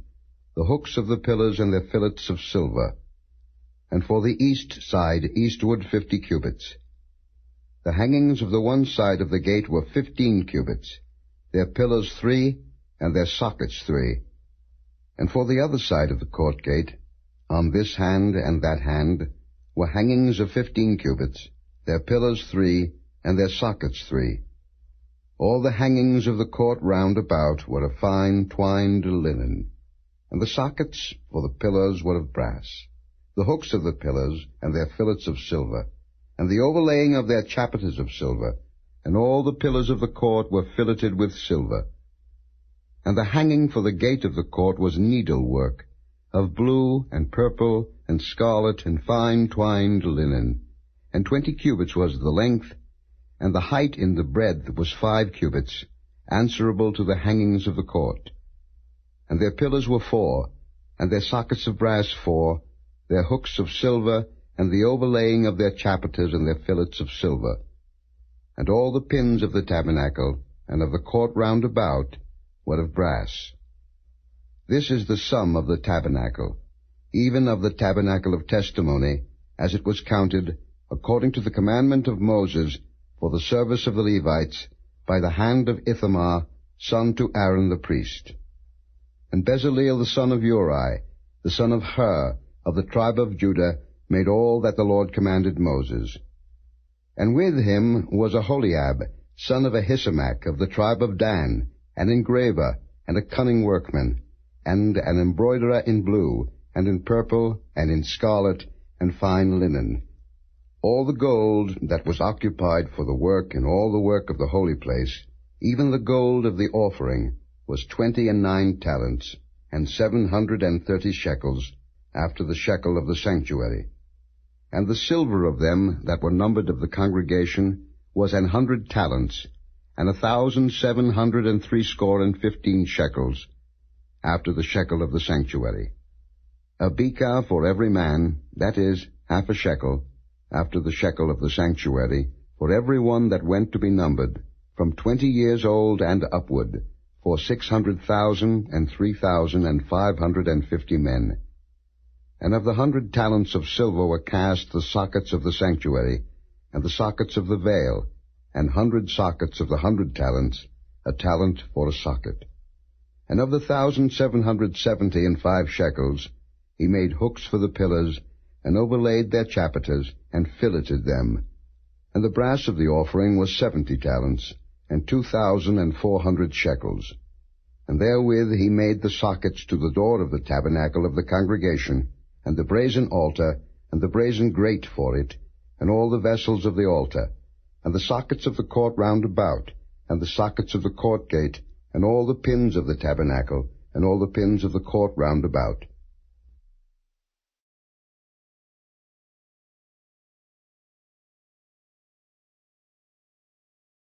Chapter 39. And of the blue, and purple, and scarlet, they made cloths of service, to do service in the holy place, and made the holy garments for Aaron, as the Lord commanded Moses. And he made the ephod of gold, blue, and purple, and scarlet, and fine twined linen.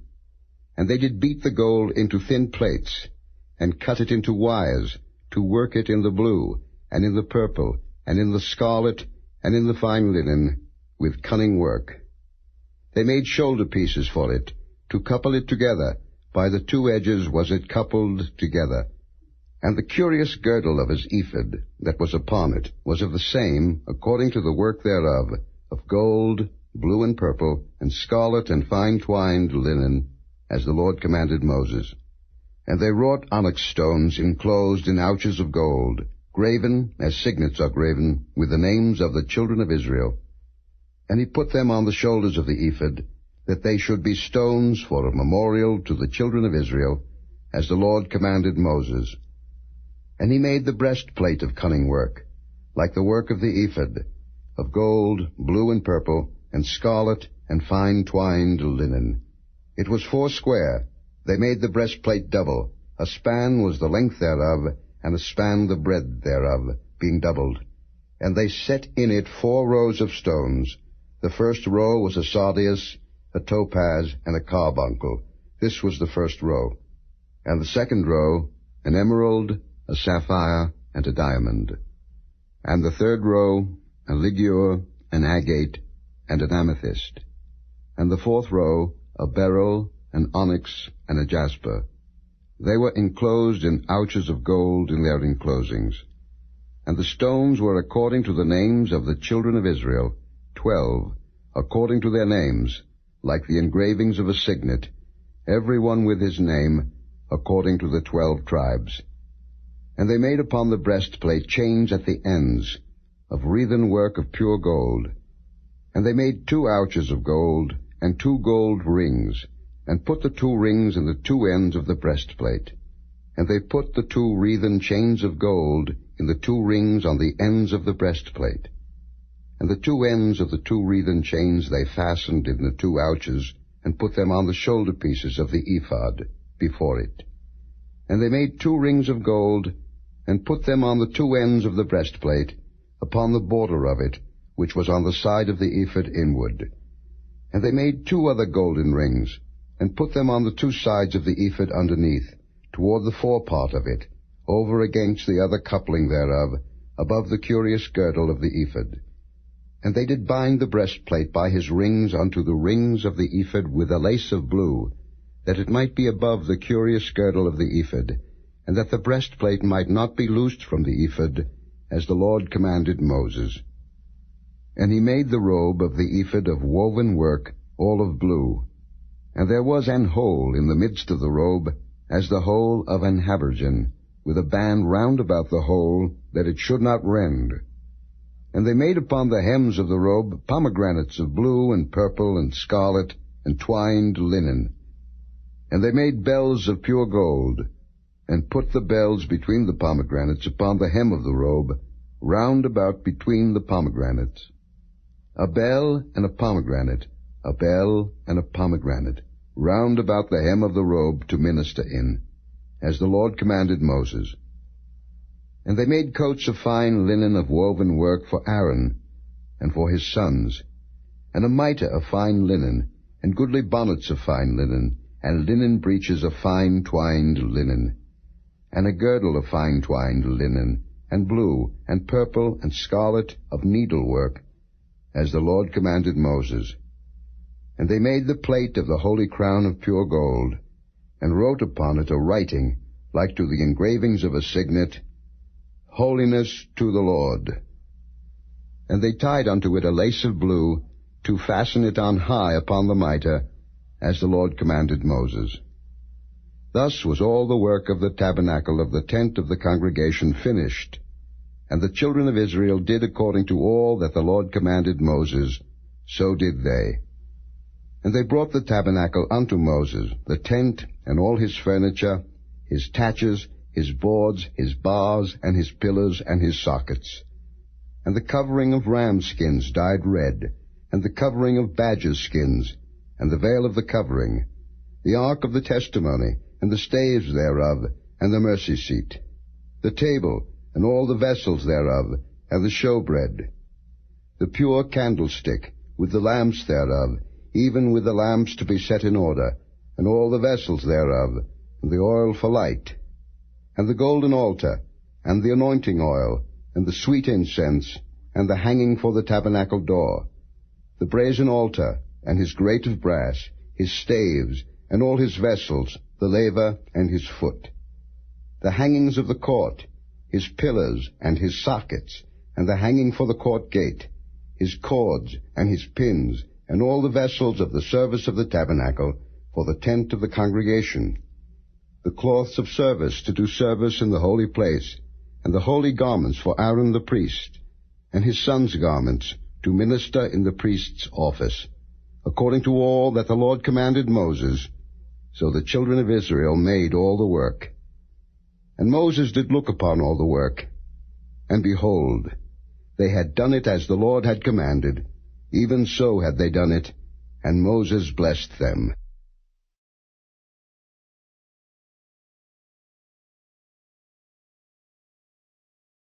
Chapter 40. And the Lord spake unto Moses, saying, On the first day of the first month shalt thou set up the tabernacle of the tent of the congregation. And thou shalt put therein the ark of the testimony, and cover the ark with the veil. And thou shalt bring in the table, and set in order the things that ought to be set in order upon it, And thou shalt bring in the candlestick, and light the lamps thereof. And thou shalt set the altar of gold for the incense before the ark of the testimony, and put the hanging of the door to the tabernacle. And thou shalt set the altar of the burnt offering before the door of the tabernacle of the tent of the congregation. And thou shalt set the laver between the tent of the congregation and the altar, and shalt put water therein. And thou shalt set up the court round about, and hang up the hanging at the court gate. And thou shalt take the anointing oil, and anoint the tabernacle, and all that is therein, and shalt hallow it, and all the vessels thereof, and it shall be holy. And thou shalt anoint the altar of the burnt offering, and all his vessels, and sanctify the altar, and it shall be an altar most holy. And thou shalt anoint the laver and his foot, and sanctify it. And thou shalt bring Aaron and his sons unto the door of the tabernacle of the congregation, and wash them with water. And thou shalt put upon Aaron the holy garments, and anoint him, and sanctify him, that he may minister unto me in the priest's office. And thou shalt bring his sons, and clothe them with coats. And thou shalt anoint them, as thou didst anoint their father, that they may minister unto me in the priest's office, for their anointing shall surely be an everlasting priesthood throughout their generations. Thus did Moses, according to all that the Lord commanded him, so did he. And it came to pass in the 1st month in the 2nd year, on the 1st day of the month, that the tabernacle was reared up. And Moses reared up the tabernacle, and fastened his sockets, and set up the boards thereof, and put in the bars thereof, and reared up his pillars. And he spread abroad the tent over the tabernacle, and put the covering of the tent above it, as the Lord commanded Moses. And he took and put the testimony into the ark, and set the staves on the ark, and put the mercy seat above upon the ark. And he brought the ark into the tabernacle, and set up the veil of the covering, and covered the ark of the testimony, as the Lord commanded Moses. And he put the table in the tent of the congregation, upon the side of the tabernacle northward, without the veil. And he set the bread in order upon it before the Lord, as the Lord had commanded Moses. And he put the candlestick in the tent of the congregation, over against the table, on the side of the tabernacle southward. And he lighted the lamps before the Lord, as the Lord commanded Moses. And he put the golden altar in the tent of the congregation before the veil. And he burnt sweet incense thereon, as the Lord commanded Moses. And he set up the hanging at the door of the tabernacle. And he put the altar of burnt offering by the door of the tabernacle of the tent of the congregation, and offered upon it the burnt offering and the meat offering, as the Lord commanded Moses. And he set the laver between the tent of the congregation and the altar, and put water there, to wash withal. And Moses and Aaron and his sons washed their hands and their feet thereat. When they went into the tent of the congregation, and when they came near unto the altar, they washed, as the Lord commanded Moses. And he reared up the court round about the tabernacle and the altar, and set up the hanging of the court gate. So Moses finished the work. Then a cloud covered the tent of the congregation, and the glory of the Lord filled the tabernacle. And Moses was not able to enter into the tent of the congregation, because the cloud abode thereon, and the glory of the Lord filled the tabernacle. And when the cloud was taken up from over the tabernacle, the children of Israel went onward in all their journeys. But if the cloud were not taken up, then they journeyed not till the day that it was taken up.